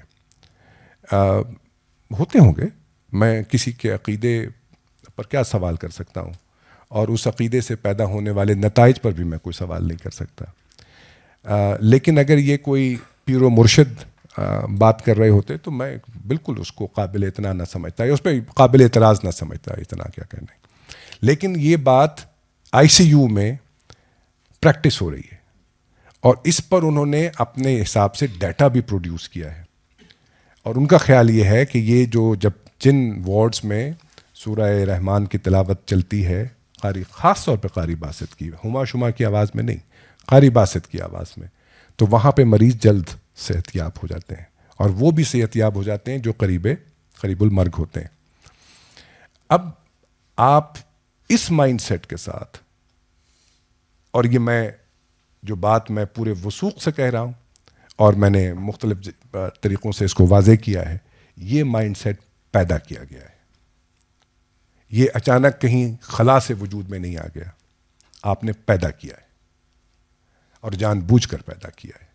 اور یہ بین الاقوامی استعمار نے پیدا نہیں کیا ہے، یہ لوکل استعمار نے پیدا کیا ہے. اب جو لیئرز ہیں کالونائزرز کی، وہ اتنی زیادہ ہیں کہ آپ کے لیے اب ان کو اس طرح سے پن پوائنٹ کرنا بھی مشکل ہو گیا ہے. اب جو تعلق جو بنا، جو اہم ہے، اور جس پہ میں تھوڑی سی ایک آدھ بات کرنا چاہتا ہوں، وہ ہے کہ آج اس دور میں کالونائزڈ اور کالونائزر کا تعلق کیسے تشکیل پاتا ہے. اس پر فرانس فینون نے لکھا ہے. اس پر سب سے پہلے نفسیاتی جو اثرات ہیں کولونیلزم کے، اس کو ایک فرینچ تھا جو الجیریا میں ایتھنولوجسٹ کی پوسٹ پر فائز تھا، مینونی، اس نے لکھا تھا. وہ مشہور ماہر نفسیات ژاک لاکان کا کلائنٹ بھی تھا اور اسٹوڈنٹ بھی تھا. سب سے پہلے اس نے لکھا. اس نے لکھتے ہوئے یہ بتایا کہ جو کالونائزڈ لوگ ہیں، وہ جہاں کالونائزر سے نفرت کرتے ہیں، وہیں وہ کالونائزر جیسا بننا بھی چاہتے ہیں. کل بھی ایک فرانس فینون کا ایک کوٹ ذکر میں آیا. فرانس فینون نے یہ لکھا ہے کہ جو کالونائزڈ ہیں، جو لوکل ہے، وہ کالونائزر کے پیلس میں رہنا چاہتا ہے، اس کی ٹیبل پہ بیٹھ کر ناشتہ کرنا چاہتا ہے، اور اس کی بیگم کے ساتھ سونا بھی چاہتا ہے. یہ فرانس فینون کا جملہ ہے. اچھا، یہ دو باتیں ہم نے سن لیں، اس لٹریچر میں موجود تھیں کہ وہ یا تو نفرت کرتا ہے یا اس جیسا بننا چاہتا ہے. ہم نے بھی ہمارے ایک سیاسی لیڈر براؤن صاحب کی اصطلاح لے کے آئے تھے. ہم نے دیکھا ہے اپنے ہاں، براؤن صاحب کو دیکھا ہے. میں ویسٹ میں رہتا ہوں، وہاں بے تحاشا لوگ ایسے ہیں جو اپنے بچوں سے اردو میں بات نہیں کرتے. ان کا خیال ہے کہ اگر ہم نے ان سے اردو میں بات کی تو یہ انگلش نہیں سیکھ پائیں گے، اور اگر انگلش نہیں سیکھ پائیں گے تو یہ اپنے جی وہ جو اپنے ملک میں جب جائیں گے تو یہ ان کو کوئی بدیشی بچہ سمجھ کے ان کو وہ اہمیت نہیں دے گا جو ایک گورے بچے کو ملتی ہے. اچھا، یہ ہم نے دیکھا ہے سب. لیکن میں نے اس میں 4 اور فیکٹر آئیڈینٹیفائی کیے ہیں، اور یہ فیکٹرز فینون اور مینونی کے سامنے نہیں تھے. اس لیے نہیں تھے، انہوں نے یہ اس لیے نہیں لکھے کیونکہ ان کے سامنے ملٹیپل کالونائزرز نہیں تھے. ہم جب اس دور میں رہتے ہیں، ہم ملٹیپل کالونائزرز کے دور میں رہتے ہیں. ہم میں اور فینون میں یہ فرق ہے، ہمارے عہد میں اور فینون کے عہد میں یہ فرق ہے کہ فینون نمبر 1 اس کے سامنے نان لوکل فارنر کالونائزر تھا. ہمارے سامنے فارنر کالونائزر بھی ہے، لوکل کالونائزر بھی ہے، حکومتی کالونائزر بھی ہے، غیر حکومتی کالونائزر بھی ہے. اور ایک بات. دوسری بات یہ کہ جو تعلق پیدا ہوا کالونائزر کا اور کالونائزر کا, وہ میں کل بھی عرض کر کے گزرا کہ وہ ظاہر ہے کہ یا تو نفرت کا ہے یا محبت کا ہے یا اس جیسا بننے کا ہے. ہمارے ہاں یہ تعلق جو ہے یہ خاص طور پہ اس کا بیلنس ہتھیار بکف گروہوں کی حق میں گیا ہے. اچھا, وہ کیوں گیا ہے؟ وہ اس لیے گیا ہے کہ ہم اپنی نجات مسلح جد و جہد میں دیکھتے ہیں. ہمارے ہاں جو پرومس ہے غلبے کا کہ آپ کا مذہب, آپ کا دین ایک وقت میں غالب ہوگا, تو وہ غلبہ جو ہے وہ علمی غلبہ نہیں ہے. وہ غلبہ جنگ کے ذریعے سے علاقوں کو فتح کر کے ان پر قبضہ کر کے دیکھنے, وہ قبضے کی صورت میں دیکھے جانے والا غلبہ ہے. اس لیے اب ہمارے لیے اگر ہم فیوچر دیکھتے ہیں تو اس میں ایک غلبہ ہے. غلبے کے لیے ہمیں ہتھیار بکف لوگ چاہیے, ہمیں فوج چاہیے, ہمیں مسلح گروہ چاہیے, ہمیں سائنٹسٹ نہیں چاہیے, ہمیں سوشل سائنٹسٹ نہیں چاہیے, ہمیں اسکالر نہیں چاہیے, کیونکہ وہ اس غلبے میں ہماری مدد نہیں کر سکتے. اب اگر آپ اس پس منظر کو ذہن میں رکھیے اور اپنے ہاں علم, دانش اور سائنس کی جو بھی موجودہ صورتحال ہے اس کو ذہن میں رکھیے, پھر دیکھیے آپ کے ذہن میں کیا باتیں آتی ہیں. میں یہ گزارش کر رہا ہوں کہ ذرا ان تمام محرومیوں کو جو ہم اپنی سوسائٹی کے حوالے سے محسوس کرتے ہیں, ان محرومیوں کو ذرا اس کالونائزیشن کے اس پرسپیکٹو میں رکھ کے دیکھیے. ہو سکتا ہے چیزیں بہتر سمجھ میں آئیں. ہم سے ہمیشہ یہ سوال ہوتا ہے کہ صاحب سلوشن بتائیے, باتیں سن لی آپ کی, سلوشن بتائیے. میں ہمیشہ یہ کہتا ہوں پہلے معاملہ آئیڈینٹیفائی کیجیے. معاملہ آئیڈینٹیفائی کر لیا, 50% کام آپ نے کر لیا. باقی جس کی سمجھ میں معاملہ آئے گا وہ اس کا سلوشن خود ڈھونڈے گا. میں ایک دفعہ پھر شکر گزار ہوں آپ حضرات کا, آپ خواتین و حضرات کا, کہ آپ نے یہ اس نشست کا اہتمام کیا. بہت بہت شکریہ سر, تھینک یو.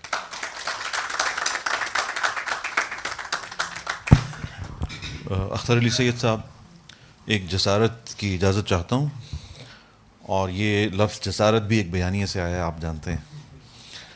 میں اگر حسنین جمال صاحب کی طرح آؤٹ آف دا باکس سوچنے کی کوشش کروں تو آپ کی گفتگو سے میرے ذہن میں ایک بات پیدا ہوئی, اور آپ نے 3 طبقات کی طرف اشارہ کیا کہ ایک طبقہ وہ ہے جو پیچھے جا کر واپسی میں اپنی نجات دیکھتا ہے یا اپنی پروگریشن دیکھتا ہے. اسی طرح ایک طبقہ وہ ہے جو آگے اور پیچھے بیک وقت رہتے ہوئے یہ سمجھتا ہے کہ وہ کہیں جا پائے گا, اور تیسرا طبقہ یہ سمجھتا ہے کہ جہاں ہم ہیں ہم وہیں مزے میں ہیں. میرا خیال ہے کہ ایک چوتھا طبقہ بھی ہے جس میں میں بھی شامل ہوں, جسے یہ معلوم ہی نہیں ہے کہ ہم اس وقت کہاں کھڑے ہیں, اور ہمارے چاروں طرف یہ جو بیانیے کی یلغار ہے, اس میں سے کس بیانیے کو ہم نے رد کرنا ہے اور کس بیانیے کے ساتھ جزوی یا کلی اتفاق کرنا ہے, اور کرنا بھی ہے یا نہیں کرنا. میں یہ ساری گفتگو کیوں کر رہا ہوں, کیونکہ آپ کی گفتگو سے یہ تمام سوالات امٹ کر میرے ذہن میں بار بار آ رہے تھے, اور جو اشتیاق ہے یقیناً اس گفتگو کو سن کر سامعین میں اور حاضرین میں اس کتاب کی قرأت کے حوالے سے, وہ بھی بہت مجھے یقین ہے کہ وہ پروان چڑھا ہوگا. خواتین و حضرات, اگین پدر سری معاشرے کا جو ہانکا لگایا گیا اس کے تحت خواتین و حضرات, یعنی خواتین مقدم اور حضرات بعد میں, آپ کے ذہن میں بھی یقیناً بہت سارے سوالات ہوں گے, اور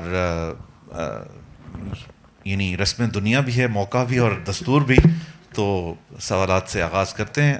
جی پلیز آپ تعارف بھی کروائیے اور پھر اس کے بعد سوال بھی پیش کیجیے. سر میرا نام ڈاکٹر خالد ہمایوں ہے, میں کوئٹہ سے بلونگ کرتا ہوں.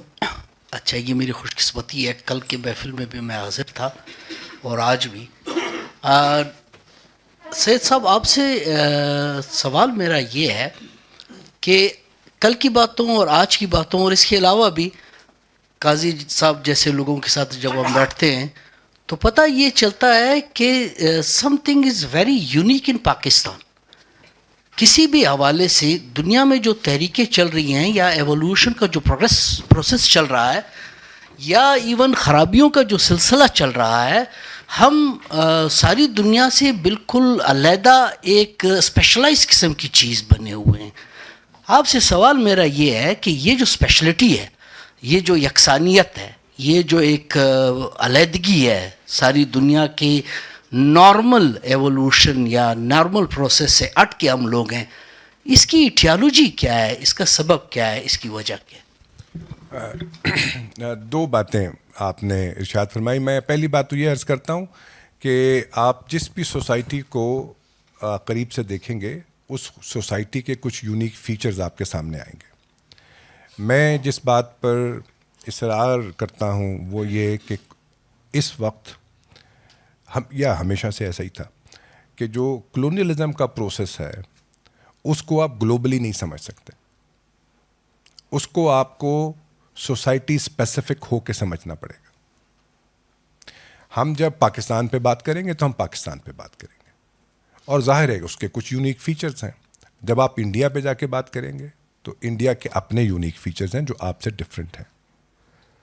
جب آپ ابھی ساؤتھ افریقہ کی بات ہوئی, آپ جب دنیا کے کسی اور ملک کی بات کریں گے, الجیریا کی بات کریں گے, تو اس کے اپنے یونیک فیچرز ہیں. پہلی بات تو یہ کہ یونیک کا مطلب یونیک نہیں ہے, یونیک کا مطلب جو ڈفرینس ہے مختلف سوسائٹیز میں اور اس سوسائٹی کا جو رسپانس ہے. جو چیز ڈفرینٹ بناتی ہے کسی بھی سوسائٹی کو کہ کس سوسائٹی نے کولونائزیشن کے پروسیس کو کیسے کوپ کیا ہے. میں نے فنون پہ جو آرٹیکل لکھا ہے اس میں خاص طور پہ فنون کا جو اصرار ہے وائلنس پہ, وہ اس کو بہت گلوریفائی کرتے ہیں. اچھا, اس کی صاف وجہ کیا ہے؟ آپ انڈیا میں ہیں, ہم یہاں ہیں. یہاں ہمارے سامنے مثال کون ہے؟ Gandhi, non violence. اچھا, اس لیے کہ فنون کے سامنے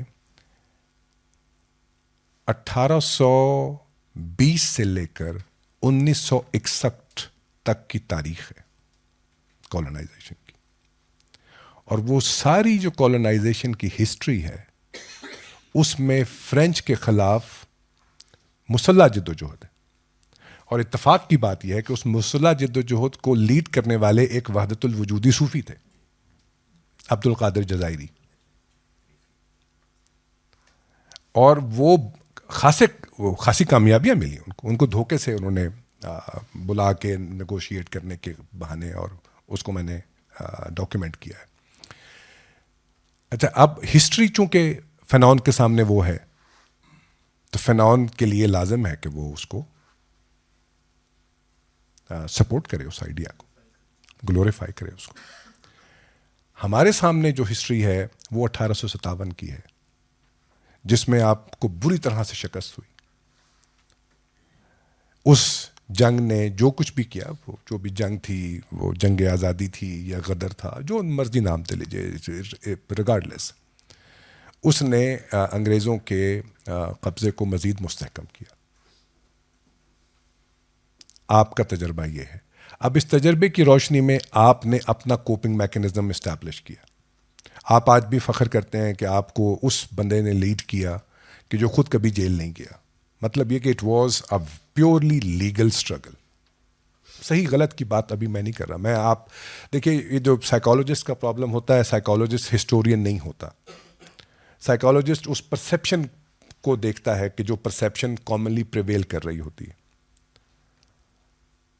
اچھا, یہ آپ کا کوپنگ میکینزم ہے کہ جس نے آپ کا کولونائزر کے ساتھ تعلق ڈیفائن کیا ہے.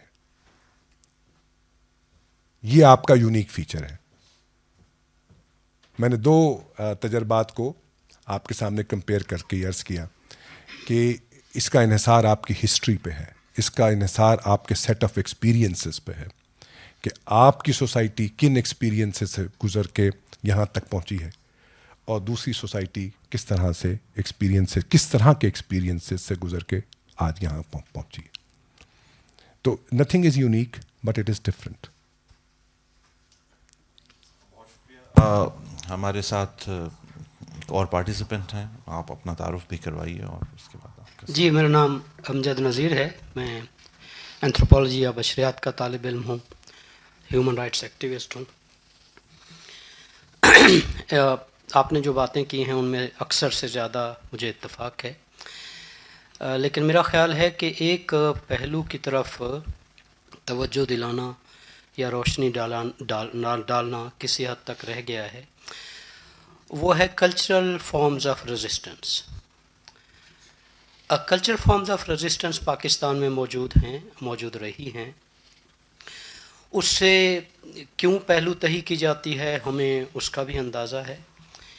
اور کلچرل فارمز آف ریزسٹنس سے میری مراد یہ ہے کہ یہاں سندھی, سرائکی, بلوچی, پختون جو اپنی تہذیب کی بات کرتے ہیں, اپنی زبان کی بات کرتے ہیں, اپنی شناخت کی بات کرتے ہیں, اور صاف ظاہر ہے جب اپنی تہذیب اور ثقافت اور زبان کی بات کریں گے تو بات 1947 تک نہیں رکے گی, شاید یہ چند سال ہیں, تو وہ ہزاروں سال پیچھے جاتی ہے, کیونکہ اس میں ٹیکسلا کی تہذیب ہے, موہنجو دڑو ہڑپا کی تہذیب ہے.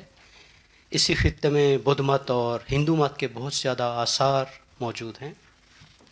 تو یہ ایک شناخت کی مزاحمت ہے.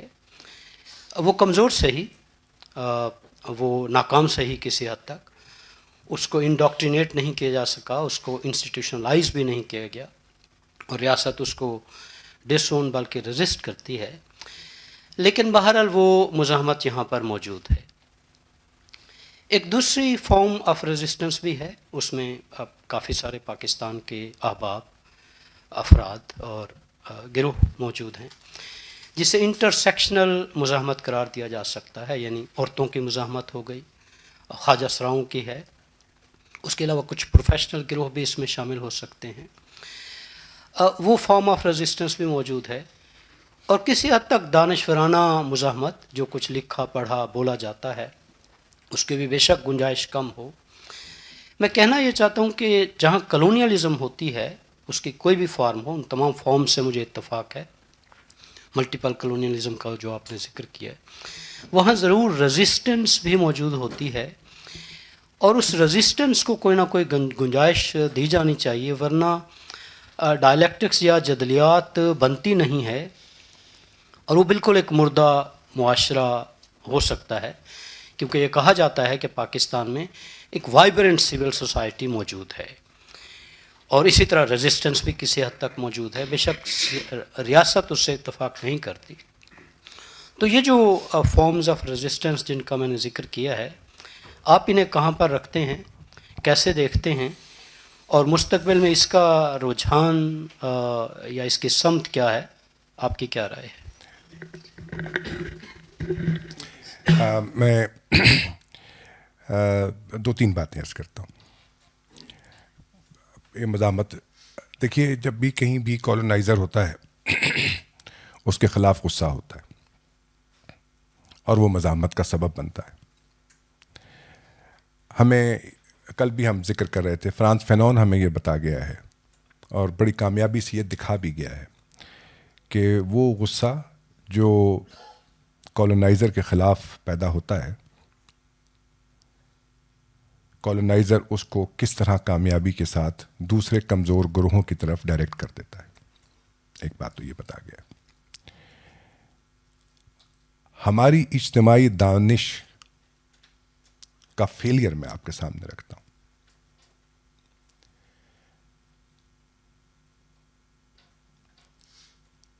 امریکہ اور امریکہ کے, اب میں نام لیتا ہوں, ہم اصطلاحوں کے پیچھے چھپنے کی بجائے میں نام لیتا ہوں آپ کے سامنے, ہم اس پہ ذرا سا غور کر لیتے ہیں. امریکہ اور اس کے سابقہ اہلکاروں, تنخواہ داروں کے درمیان جنگ چھڑ گئی. یہ ہم نے دیکھا ہے. ہم سے یہ فیصلہ نہیں ہو سکا کہ ہم نے کس کا ساتھ دینا ہے. پاکستانی معاشرے سے یہ فیصلہ نہیں ہو سکا ہماری اجتماعی دانش ہمارے لبوں پہ مہر لگ گئی جب وہ جنگ چل رہی تھی کہ ہم کیا کہیں. ملتان میں گزشتہ برس اسی برس مارچ میں لٹریری فیسٹیول تھا. اس میں ایک ٹاپک تھا کیا مغرب ہمارا دشمن ہے. پارٹیسپینٹس کی اکثریت نے کہا کہ نہیں, مغرب ہمارا دشمن نہیں ہے. میں نے لوگوں سے پوچھا بعد میں کہ آپ کو واقعی نہیں لگتا. کہتے نہیں, آپ پبلک سپیس پہ اگر یہ بات کریں گے تو اس سے طالبان کے موقف کو تقویت ملے گی. یہ ہماری اجتماعی دانش کا یہ ایک پرابلم ہے کہ ہم مشکل صورتحال میں پوزیشن نہیں لے پاتے.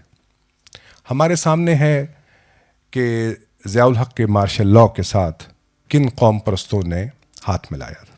ہمارے سامنے ہمیں یاد ہے. بجائے اس کے کہ وہ ایک پولیٹیکل ڈائلاگ میں آتے اور اس بات پہ اصرار کرتے کہ وہ جس کو تم نے جیل میں بند کیا ہوا ہے یا جس کو تم نے پھانسی چڑھا دیا ہے وہ ہمارا دشمن تھا, وہ غلط آدمی تھا, وہ بہت ہی برا آدمی تھا. لیکن اس برے آدمی کی حکومت, بری حکومت بھی تمہیں کسی چیز کا حقدار نہیں بناتی. ہم نے مشکل فیصلے نہیں کیے سر.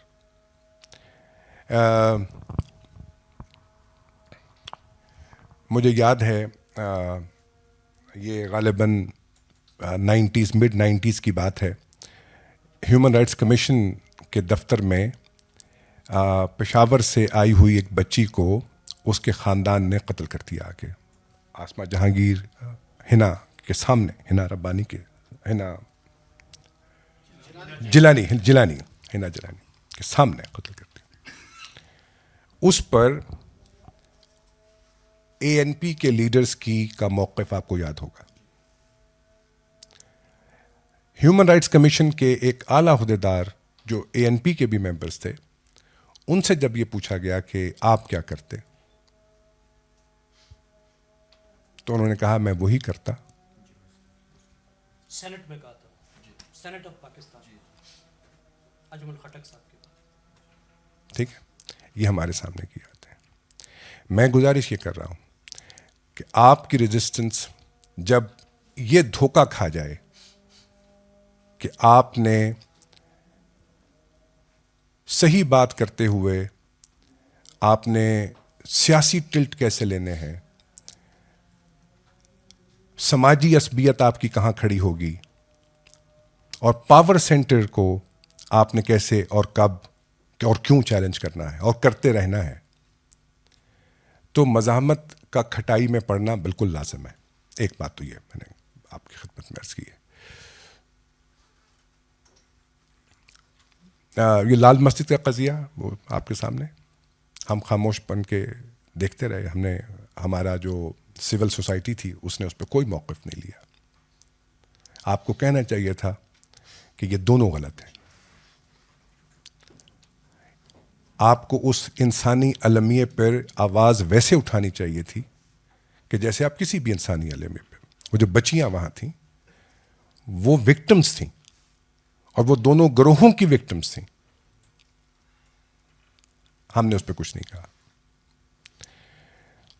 دوسری بات جو ذرا سی ٹیکنیکل ہے وہ میں آپ کے سامنے رکھتا ہوں, وہ یہ ہے کہ جب ملٹیپل کالونائزرز ہوتے ہیں, اور یہ جو میتھس ہے یہ میں آپ کو کل دکھا رہا تھا وہاں پہ, میں آپ کے سامنے بھی رکھتا ہوں.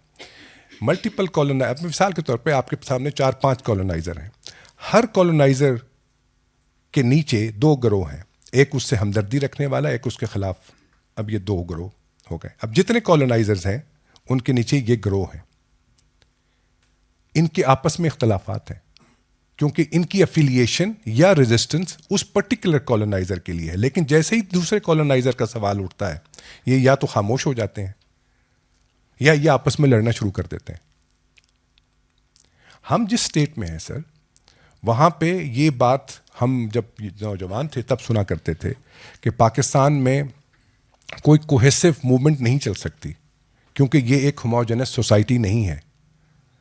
مجھے ذاتی طور پہ یہ لگتا ہے کہ اس وقت بھی ہم سے یہ غلطی ہوئی تھی کہ یہ سوسائٹی ایک ریزن کے تحت ہوموجینس ہو سکتی ہے, اگر ہم اس پاور سینٹر کو آئیڈینٹیفائی کریں کہ جو آپ کا مین کالونائزر ہے. وہ ہم نہیں کر رہے.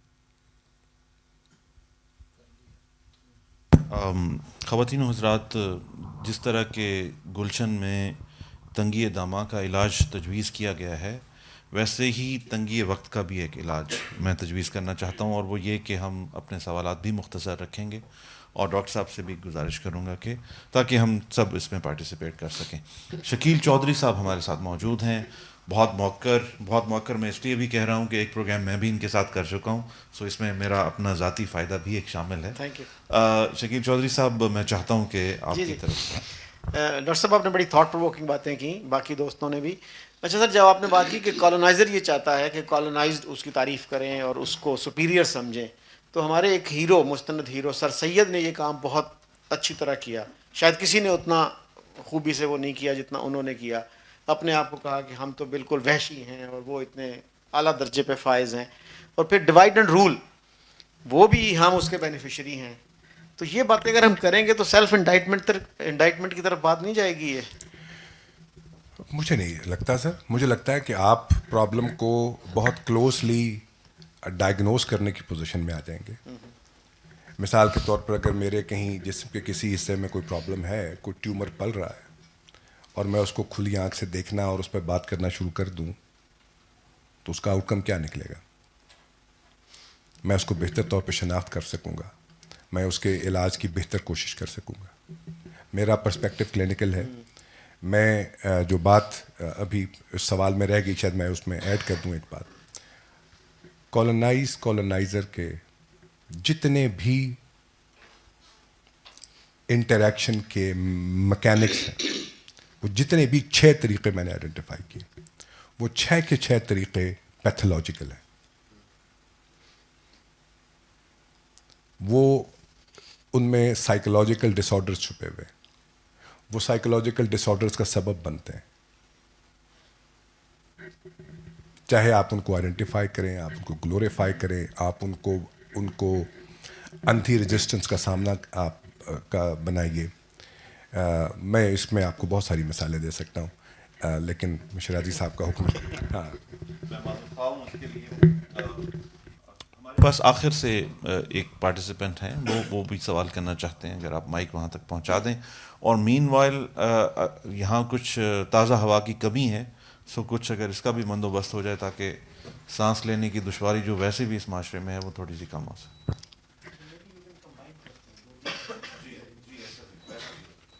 میرا نام شازیب افریدی ہے، میں ایکس واٹا سے تعلق رکھتا ہوں. سر میرا سوال ہے، یا میں سمجھتا ہوں کہ جو ہمارا شعور ہے وہ بھی کلونائزڈ ہے، کیونکہ ہم وہ جو بھی آئیڈیاز ہے وہ ہم ویسٹ سے لیتے ہیں. ہمارا چاہے لیفٹسٹ ہو یا رائٹ کا بندہ ہو، تو وہ ہم اس معاشرے کے لیے جو ماڈلز اٹھا رہے ہیں، یا مارکسسٹوں کا ہو یا جہاں پر، وہ دوسری سوسائٹی سے اٹھاتے ہیں. ہمارا اپنا کوئی انڈیجینس آئیڈینٹی کلچر کو اٹھا کے اس کو انالیسس کر کے ہمارے پاس ہم کوئی بڑا لیڈر نہیں پیدا کر سکے، ہم کوئی ایسے بکس نہیں لے کے آئے، کیونکہ کریکٹرز تو ہمارے پاس بہت ہے. اور ڈائلیکٹیکل میٹیریلزم ہمیں یہ بتاتا ہے کہ آبجیکٹ ہوگا تو آئیڈیا آئے گا. تو ہماری پر تو بہت کچھ گزرا، تو ہم نے کیوں کوئی ایسا بڑا لیڈر پیدا نہیں کیا کہ ہم وہ کالونائزڈ شعور کو ختم کر کے ہم اپنا ایک کوئی شعور دے سکے اور وہ آئیڈیولوجی کو ختم کر سکے، کوئی نیا کچھ کر سکے. ڈاکٹر صاحب، شکیل چودھری صاحب کا مشورہ تھا کہ سوال کمبائن کر لیے جائیں. آفریدی صاحب، آپ کی اجازت سے ایک سوال میرے ذہن میں بھی ہے اور میں چاہتا ہوں کہ میں وہ بھی پلیس کروں. پہلی بات تو یہ کہ میری سہل پسندی مجھ سے یہ سوال کرتی ہے کہ میں استعمار کی شناخت کیوں کروں.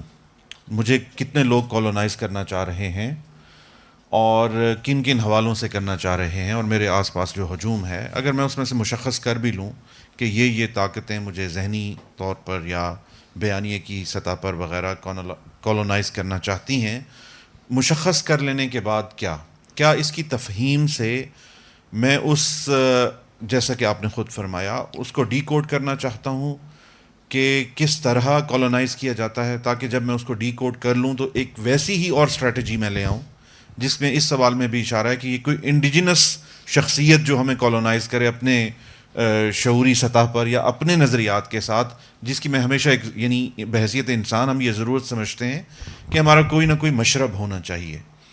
اس کی وضاحت کریں کہ یہ تفہیم کیوں ضروری ہے، اور کیا اس تفہیم کے بعد ہم بھی اسی سطح پر پہنچنا چاہتے ہیں جہاں آپ نے خود فرمایا کہ ہم اس کے کپ میں چائے پینا چاہتے ہیں اور اس کی خاتون کے ساتھ سونا چاہتے ہیں.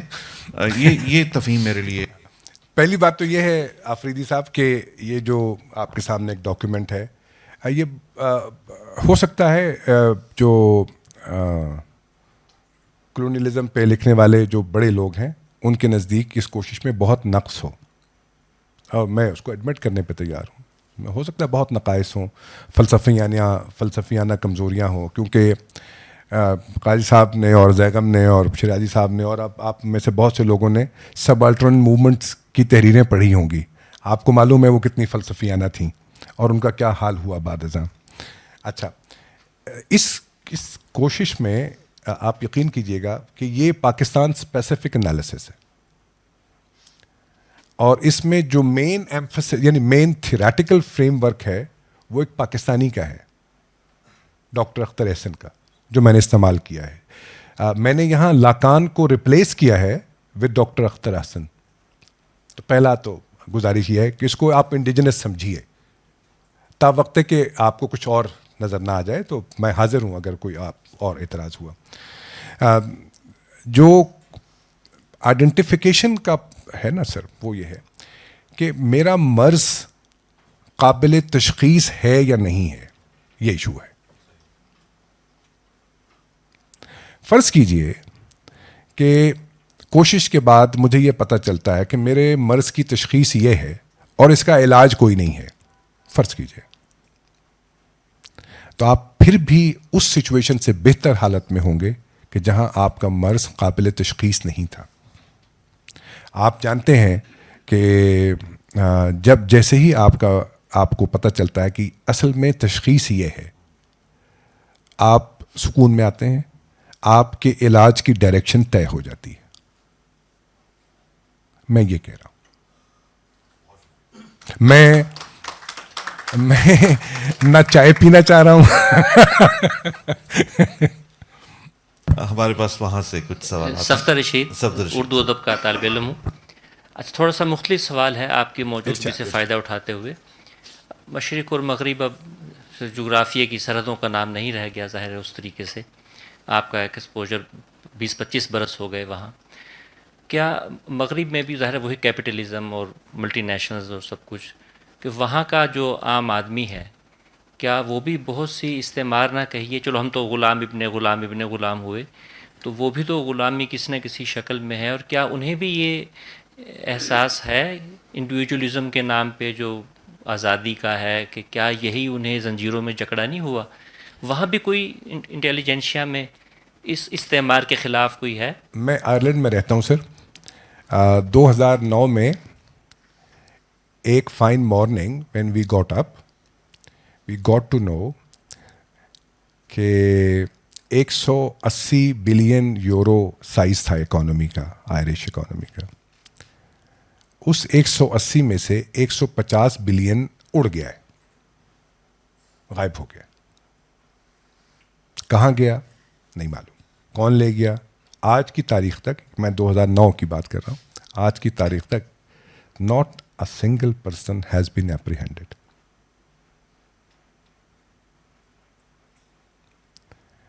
ٹھیک ہے سر. اچھا، ہمیں یہ بتایا جاتا تھا گردن کی رگیں پھلا کے منہ سے جھاگ نکال کے کہ کرپشن ہے ملک میں، 500 ارب کی کرپشن ہے، 200 ارب کی کرپشن ہے، وہ لوٹ کے کھا گیا اور وہ لوٹ کے کھا گیا. یہ میں نے آپ کے سامنے فگرز رکھے ہیں، آپ اس کو ویریفائی کر سکتے ہیں. اچھا، گورنمنٹ نے یہ ڈیسائیڈ کیا کہ وہ 83 بلین بینکس کو دے گی ان کو بیل آف کے لیے. جب نیکسٹ گورنمنٹ آئی اور اس نے کہا کہ وہ اس میٹنگ کی منٹس لاؤ جس میٹنگ میں یہ ڈیسائیڈ ہوا تھا کہ 83 آپ نے بینکوں کو دینے ہیں, نیکسٹ گورنمنٹ کو اس میٹنگ کے منٹس نہیں ملے.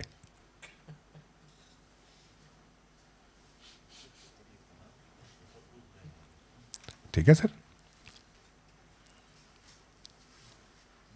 میں کچھ کہہ دیا آپ کی بات. یہ میں نے ایک ملک کی مثال دی ہے. ایک خالصتاً مشرقی سوچ کے تحت میں نے ایک سائے آف ریلیف لیا کہ سب کو نہیں پتا تو پھر ہمیں بھی نہیں پتا, کوئی خاص فرق نہیں پڑتا. تو خواتین و حضرات, ہمارے پاس کچھ مزید سوالات ہیں اور ہم چاہیں گے کہ کچھ 3 سوال ایک ساتھ لیں اور اس کے بعد ڈاکٹر صاحب کی طرف آئیں. سر میرا نام حبیب کریم ہے, میرا بلوچستان سے تعلق ہے اور پیشے کے اعتبار سے میں وکیل ہوں. میرا سوال یہ ہے کہ عموماً جو کالونیلزم کی تعریف ہم اکیڈمیا میں دیکھتے ہیں وہ بڑی یورو سینٹرک تعریف ہمیں محسوس ہوتی ہے, کہ یعنی ہمارے جو تعریف بھی ہے اور ہمارے ذہنوں میں جو تصور بھی ہے نوآبادیت کا, وہ تصور یہی ہے کہ کالونائزر عموماً یا اکثر وہ صرف ایک ویسٹرن پاور ہی ہوگا, ایک مغربی طاقت ہی ہوگی, تب اسے ہم کالونائزر کہیں گے. حالانکہ حقیقتاً ایک کالونائزر کوئی وہ ایشین پاور بھی ہو سکتا ہے, وہ ایشین کسی ایک ایشین کو بھی کالونائز کر سکتا ہے, وہ ایک ساؤتھ ایشین بھی ہو سکتا ہے. تو آپ اس کو مزید نیرو ڈاؤن کریں تو آپ سمجھ گئے ہوں گے کہ میں کیا کہنا چاہ رہا ہوں, کہ اس اکائی میں بھی کئی قومی شناختیں شاید خود کو کالونائز تصور کرتی ہیں, لیکن اس فیڈریشن کے جو مرکزی جو دانشور یا مصنفین یا مبصرین ہیں یا پوسٹ کالونیل اسٹڈیز پہ جو لکھنے اور بولنے والے ہیں, ان میں ہم یہ رجحان نہیں دیکھتے کہ وہ اس کالونیلزم کے پروسیس کو لوکلی اس طریقے سے ڈیفائن کریں کہ وہ ایک لوکل کو بھی کالونائز سمجھیں اگینسٹ دی ادر لوکل. وہ دوسرا لوکل ہوگا لیکن اس کے لیے یہ جو ہے ایک فارنر ہی تصور ہوگا, اور تصور کرتے رہیں. اس طرح کے جو ہے مسائل موجود. تو آپ اس کو کس تناظر میں دیکھتے ہیں کہ ایک غیر یورپین قوت بھی کالونائزر اسی شکل میں بن سکتی ہے جس طریقے سے تاریخ میں ہم یورپین کالونائزرز کو دیکھتے آتے رہے؟ میں جواب دے دوں. جی میں کل یہ عرض کر رہا تھا, میں نے نان اسٹیٹ ایکٹرز کو بھی کالونائزر کہا ہے. آپ کو مثال دوں, اب نام آپ کو اس 4 کام میں نے گنوائے ہیں جو کالونائزر کرتا ہے. ان نان اسٹیٹ ایکٹرز نے وہ 4 کام کیے ہیں. آپ کے اکنامک ہبس پہ حملے کیے ہیں, انہوں نے آپ کی اکنامک ایکٹیویٹی کو ڈسرپٹ کیا ہے, اور ان کا آپ سے جھگڑا یہ تھا کہ جن کے خلاف ہم لڑ رہے ہیں آپ نے ان سے دوستی کیوں کی ہے. 2 باتیں ہو گئیں. وہ آپ سے یہی منوانا چاہ رہے تھے کہ دوست اور دشمن کا تعین آپ ہم سے کروائیے. 2 کام ہو گئے. تیسرا کام انہوں نے یہ کیا کہ انہوں نے سوسائٹی کو ڈیوائڈ کر دیا بری طرح سے. یہ جو فرقہ وارانہ فساد ہیں, آپ کو معلوم ہے یہ کہاں سے پھوٹے تھے, کن گروہوں سے شروع ہوئے تھے. 3 باتیں ہو گئیں. چوتھا کام انہوں نے یہ کیا کہ چونکہ آپ ہم سے مختلف ہیں اس لیے آپ کمتر ہیں. 4 کام انہوں نے کیا, اور وہ فارنرز نہیں تھے, وہ گورا نہیں تھا, وہ آپ کے گلیوں محلوں میں اذانیں دینے والے لوگ تھے. فقیہ شہر بھولا بادشاہ سے, بڑا سنگین مجرم ہے یہ آقا, اسے مسلوب کرنا ہی پڑے گا, کہ اس کی سوچ ہم سے مختلف. ایک اور سوال کی طرف. السلام علیکم جی, میرا نام سلطان سکندر ہے, تو میں اسٹوڈنٹ ہوں. ایک تو میرا وقار شرازی صاحب سے یہ سوال ہے کہ انہوں نے لفظ 2-3 دفعہ بولا گھنجلک, تو یہ کیا بلا ہوتی ہے یہ بتائیں. اور اس کے بعد اختر صاحب سے یہ سوال ہے کہ انہوں نے شروع میں کہا کہ 2002 میں میں نے ملک چھوڑا, یہ بتا دیں. اور اس کے بعد تیسرا یہ چھوٹا سا سوال ہے کہ آپ نے کہا کہ first to identify the problem, تو آپ کی نظر میں are you able to identify the problem with the Pakistani society? If yes then please share your opinion on the solution. Share your opinion on the solution on this.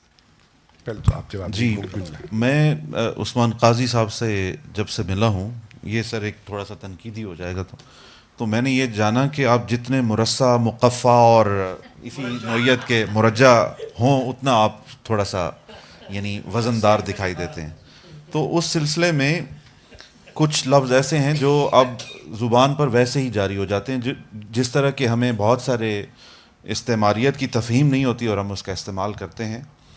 البتہ میرا نہیں خیال کہ آج کی گفتگو میں یہ گنجلک لفظ استعمال ہوا ہے, اس کے شاید کوئی اور لفظ آپ اشارہ کرنا چاہ رہے تھے. جی, بہرحال ہماری پیچیدہ کیفیات کا اظہار اگر اس ایک لفظ سے ہو سکتا ہے تو اس میں کیا حرج ہے؟ اچھا، میں نے ملک چھوڑنے سے مطلب یہ کہ میں یہاں کام کرتا تھا، ایک اپرچونٹی ملی مجھے یہاں سے جانے کی تو میں چلا گیا. اس میں عام حالات میں، نارمل حالات میں گیا ہوں، بھاگا نہیں ہوں. آج بھی واپس آتا ہوں، واپس آنے جوگا ہوں. اور جو آپ نے فرمایا کہ سولوشن، دیکھیے میں ایک بہت ہی معمولی سا طالب ہوں نفسیات کا. سولوشن میرے پاس کوئی نہیں ہے. میں صرف آپ کو یہ کہہ رہا ہوں کہ معاملہ سمجھیے، اس کی صحیح تشخیص کیجیے. شیرازی صاحب نے بھی یہ سوال کیا تھا. میں آپ سے یہ کہتا ہوں، اگر معاملہ آپ نے صحیح سمجھ لیا نا تو آپ لوگوں کے نعروں میں نہیں آئیں گے. میں نے ابھی مثال دی یہ پروفیسر صاحب کے سوال کے پہ رسپونڈ کرتے ہوئے. اگر آپ کو یہ پتہ ہوگا کہ دنیا بھر میں کرپشن کی کیا لیول اور کیا سطح ہے تو آپ ان لوگوں کے بہکاوے میں نہیں آئیں گے جن کا خیال ہے کہ اس ملک میں جو کرپشن ہوتی ہے ویسی دنیا بھر میں نہیں ہوتی.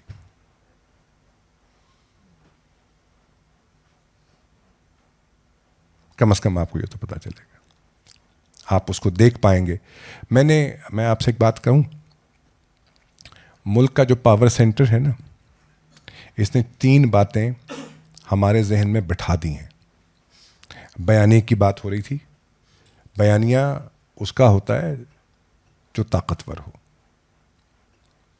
اس طاقتور بیانیے میں یہ 3 باتیں آپ کو ایمان کی حد تک یقین ان پر دلا دیا گیا ہے. نمبر 1،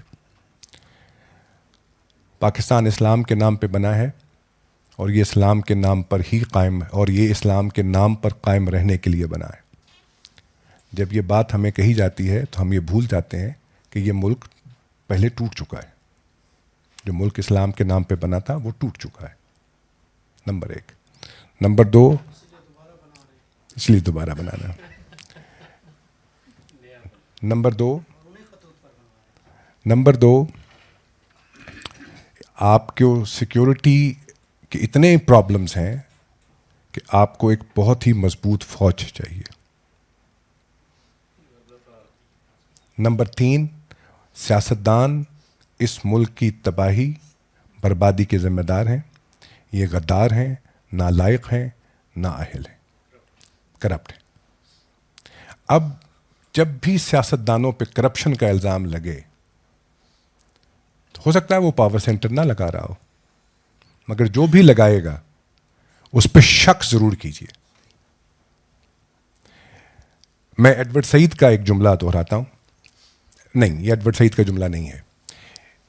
رابرٹ فسک ایک برطانوی جرنلسٹ تھے. وہ ایک اسرائیلی صحافی خاتون آمرہ ہاس کا ایک جملہ اپنے ہر تیسرے آرٹیکل میں دہراتے تھے، اور وہ یہ کہتے تھے کہ صحافی کی ذمہ داری ہے کہ وہ اپنے ایریا کے، اپنے ریجن کے اور انٹرنیشنل پاور سینٹر پر نظر رکھے، اس کو شک سے دیکھے. آپ ایک کام کیجئے، پاور سینٹر کو شک سے دیکھیے. اٹھا لیے جائیں گے. آپ تو بھاری ہیں، وزن آپ کا کافی ہے.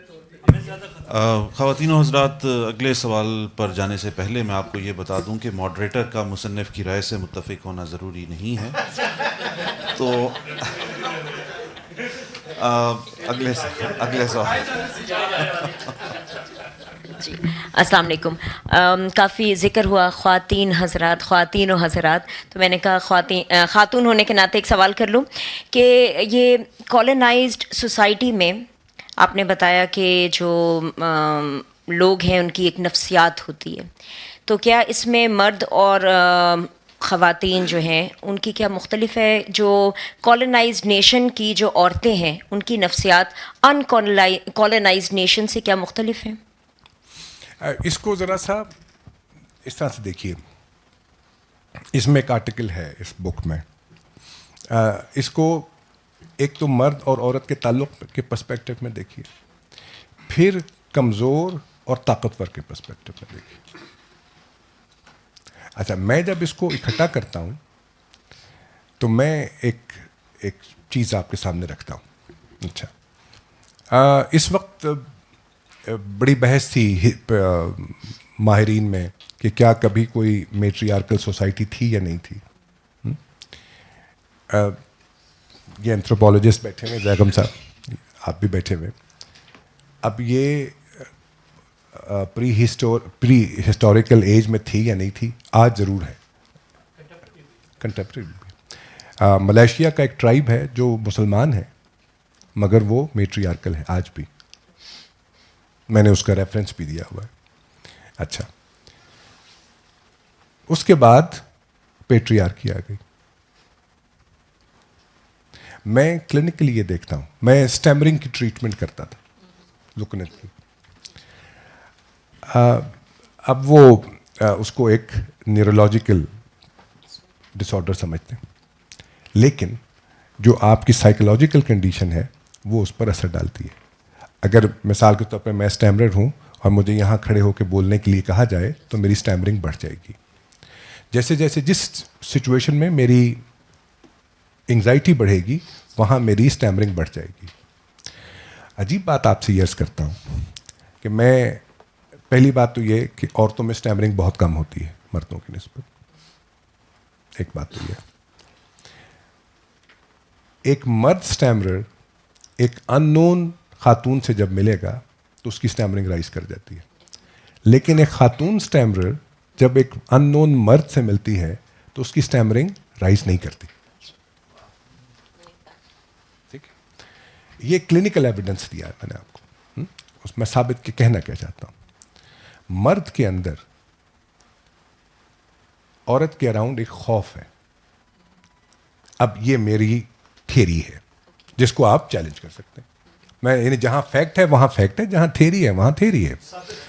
اچھا, اور وہ تھیری یہ ہے کہ مرد نے چونکہ عورت سے حکومت چھینی ہے تو جس طرح ہر ڈکٹیٹر جس سے حکومت چھینتا ہے اس سے خوف زدہ رہتا ہے, اس کو تشدد کا نشانہ بناتا ہے, عین اسی طرح مرد میں یہ جو خوف ہے یہ اس تشدد کا سبب ہے جس کا نشانہ عورت بنتی ہے. اب میں نے یہاں دونوں جو پیراڈائمز تھے وہ اکٹھا کرتی ہیں, عورت اور مرد کا بھی اور طاقتور اور کمزور کا بھی. اس کو یہ ڈر ہے کہ یہ کسی دن اس سے حکومت چھین لے گی, یہ جو پاور پوزیشن ہے یہ چھین لے گی. آپ ذرا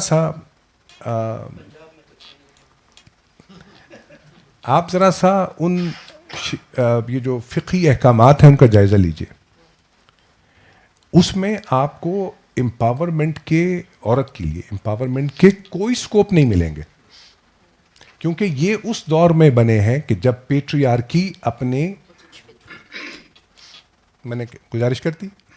تھینک یو.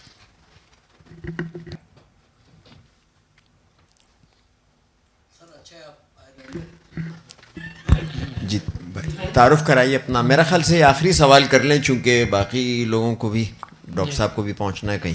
جی فرمائیں. جی تھینک یو. عبداللہ صادق میں نام ہے. ڈاکٹر صاحب یہ پاکستان کی جو جغرافک لوکیشن ہے, ایک ملک جو ایک پین پیپر سے بنایا گیا اور انگریز کے دور میں ہی اس طرف تھوڑے سے معاملات زیادہ خراب تھے, افغانستان اور رشیا. اور تو کیا ایسا ملک جو نیچرلی انڈیپینڈنٹ تو نہیں ہوا, یا انڈیپینڈنٹ تو ہو گیا پر نیچرلی تشکیل نہیں ہوا, اور پھر ہمیشہ سے ایک سائڈ ہمیشہ ٹربل میکرز ہی تھے, مطلب مڈل ایسٹ اور یہ نارتھ ویسٹ جو ساؤتھ ایشیا ہے, یہ افغانستان یہ انگریز کے ساتھ بھی تعلقات اتنے اچھے نہیں تھے. تو ہماری لوکیشن, ہماری جغرافک لوکیشن کچھ اس میں یہ جو معاملے کی تشخیص ہے اس میں کرتی ہے, کیونکہ انگریز کا نظام تو ملیشیا میں بھی تھا. اگر ہم انہیں کلونیلز کہتے ہیں تو وہ جدھر جدھر رہے ان ملکوں میں کچھ شعور تو آ گیا ہے. ایون کہ انڈیا, بنگلہ دیش, سری لنکا, پاکستان کی جغرافک لوکیشن اور ایک ہمارا انگریزوں سے شدید نفرت کرنا اور ان سے وہی غلط چیزیں ہی سیکھی ہم نے. ان کا اتنا انکلوسیو نظام نہیں تھا پر اتنا ایکسکلوسیو بھی نہیں تھا. میں آپ سے ذرا سی جسارت کروں گا آپ سے اختلاف کرنے کی. میں نے اس میں اس کتاب میں ایک آرٹیکل ہے، ذرا طویل ہے، میں نے اس میں یہ گزارش کرنے کی کوشش کی ہے، آپ اپنا لٹریچر اٹھا کے دیکھیے، اردو ادب کی بات کر رہا ہوں، اردو ادب میں ایک شاہکار آپ نہیں دکھائیں گے کہ جو استعمار اور استعمار سے آزادی کی پر اور یا استعمار کی صعوبتوں پر لکھا گیا. آپ کا سب سے بڑا افسانہ نگار منٹو ہے. منٹو نے فسادات پر لکھا ہے، تقسیم پر لکھا ہے. استعمار سے آزادی اور استعمار کی جو مشکلات تھیں ان پہ آپ شاید ایک آدھ کا شاہکار افسانہ آپ دکھا سکیں. یہ آپ کے ٹوٹل لٹریچر کا عالم ہے. فیض احمد فیض صاحب ضیاء کے زمانے میں موجود تھے. ضیاء کے زمانے میں ہمارے پاس کچھ اچھے شعر آئے. مثال کے طور پر ایک شعر میں آپ سے شیئر کرتا ہوں. ملتان کے ایک نوجوان شاعر تھے ممتاز اطہر، ان کے 2 شعر سناتا ہوں. وہ کہتے تھے کہ سوچوں کو میرے سامنے شل کر دیا گیا، ایک مسئلہ تھا خیر سے حل کر دیا گیا. لہروں میں ارتعاش اسے ناپسند تھا، لہروں میں ارتعاش اسے ناپسند تھا، دریا کو ایک لمحے میں تھل. ٹھیک، یہ ممتاز اطہر شاعری کر رہے تھے 80s میں. میں آپ سے گزارش کرتا ہوں کہ آپ 2000 کی دہائی میں، پوری دہائی میں ایک ایسا شعر دکھا دیں. ممتاز اطہر کوئی معروف شاعر نہیں تھے. استعمار کو پہچاننے کی روایت آپ کے ہاں رہی نہیں ہے. آپ باقی فیکٹرز ہوں گے، یقیناً ہوں گے، جغرافیہ ایک بہت بڑا فیکٹر ہے. جی، اگرچہ یہ طے پایا تھا کہ یہ آخری سوال رہے گا، مگر رد تشکیل کے طور پہ ہم آخری سوال اگلے سوال کو قرار دیں گے، اور ہم چاہتے ہیں کہ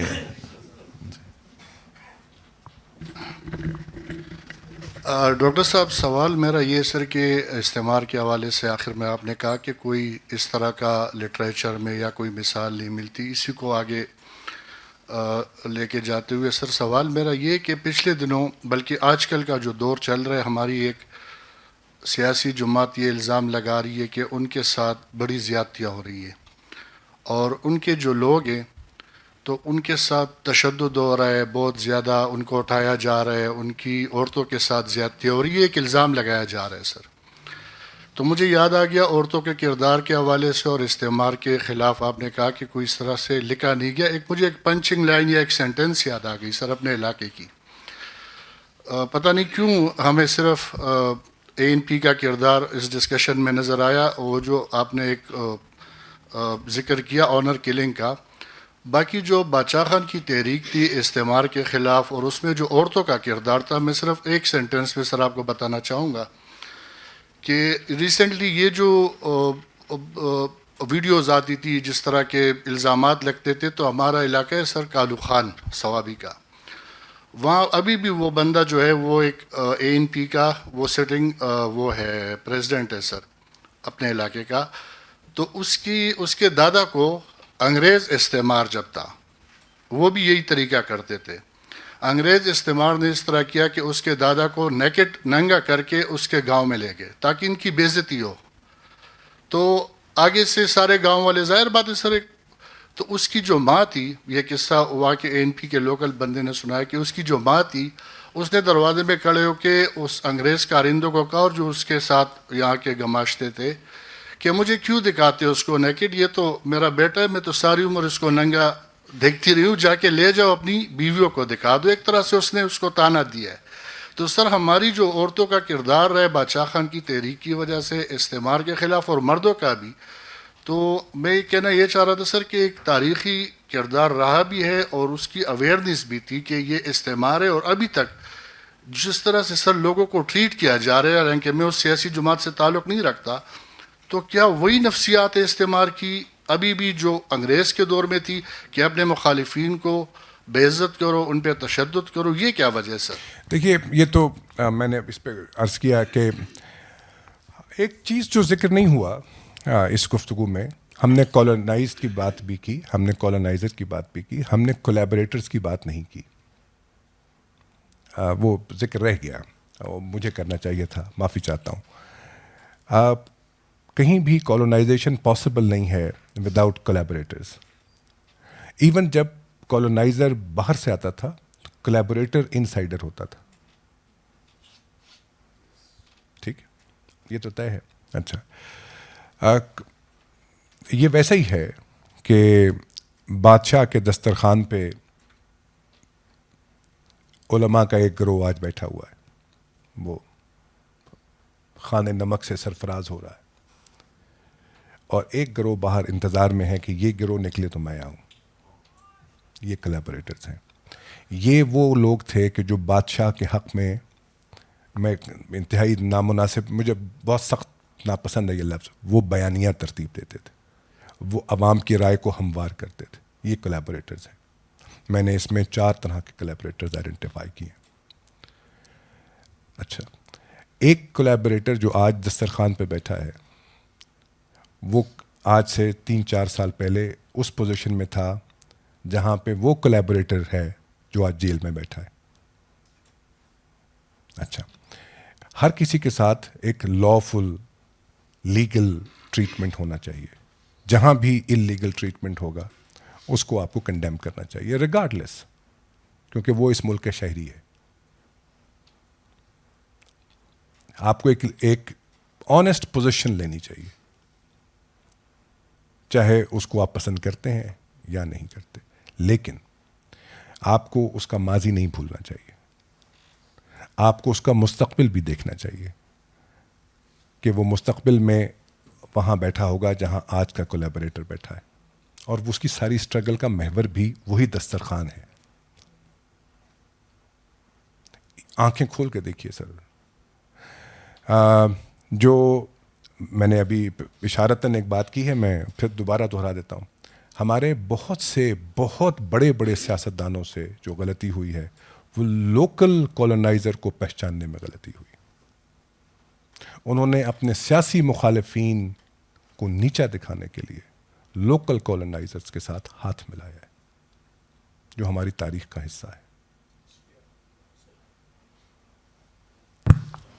خواتین و حضرات, آج ایک بہت گرم سیشن رہا, پارٹیسپیشن کے حوالے سے بھی اور آپ کے سوالات کے حوالے سے بھی, اور ہم نے یہ بھی جانا کہ جان لینے کا حظ کیا ہوتا ہے, اور خاص طور پر جب آپ کے سامنے سے کچھ چیزیں بے نقاب ہوتی ہیں اور پردے ہٹتے ہیں تو بہت لطف بھی آتا ہے, اور اس کے ساتھ ساتھ کہیں کہیں اس میں یہ حظ بھی شامل ہوتا ہے کہ ہماری آلریڈی تفہیم کو, جیسے کہ ہم تقریباً تمام ہی سیلف رائٹیسنس کا شکار ہیں, اس تفہیم کو ایک جامع الفاظ بھی کہیں کہیں ملتا ہے, تو ساتھ ایک تشفی کی کیفیت بھی رہتی ہے. مجھے بہت خوشی ہوئی کہ میں آج کے سیشن کا حصہ رہا, اور آپ سب لوگ بھی آج کے سیشن کا حصہ رہے. وہ لوگ جو ہمیں آن لائن دیکھ رہے ہیں ان کے بھی شکر گزار ہیں, اور میں تینوں پارٹیسپینٹس کا, خاص طور پہ قاضی صاحب, عثمان قاضی صاحب کا, زیغم خان صاحب کا, اور ڈاکٹر صاحب بالخصوص آپ کا شکر گزار ہوں کہ ایک اتنی مفید گفتگو رہی. آپ سب کا بھی شکریہ کہ آپ نے اس میں بہت انہماک سے شرکت کی اور اپنے سوالات سے اس کو مزید خوبصورت بنایا. کتاب کے حوالے سے گفتگو تھی, اور کتاب ہمارے پاس یہاں موجود ہے, گرچہ قیمتاً موجود ہے, اور اس کی قیمت بھی نہایت مناسب ہے. سو آپ جو احباب چاہیں وہ یہاں سے بھی خرید سکتے ہیں, اور آن لائن جو دوست ہمیں دیکھ رہے ہیں وہ بھی اس کتاب سے استفادہ کر سکتے ہیں. بہت شکریہ جناب. خدا حافظ.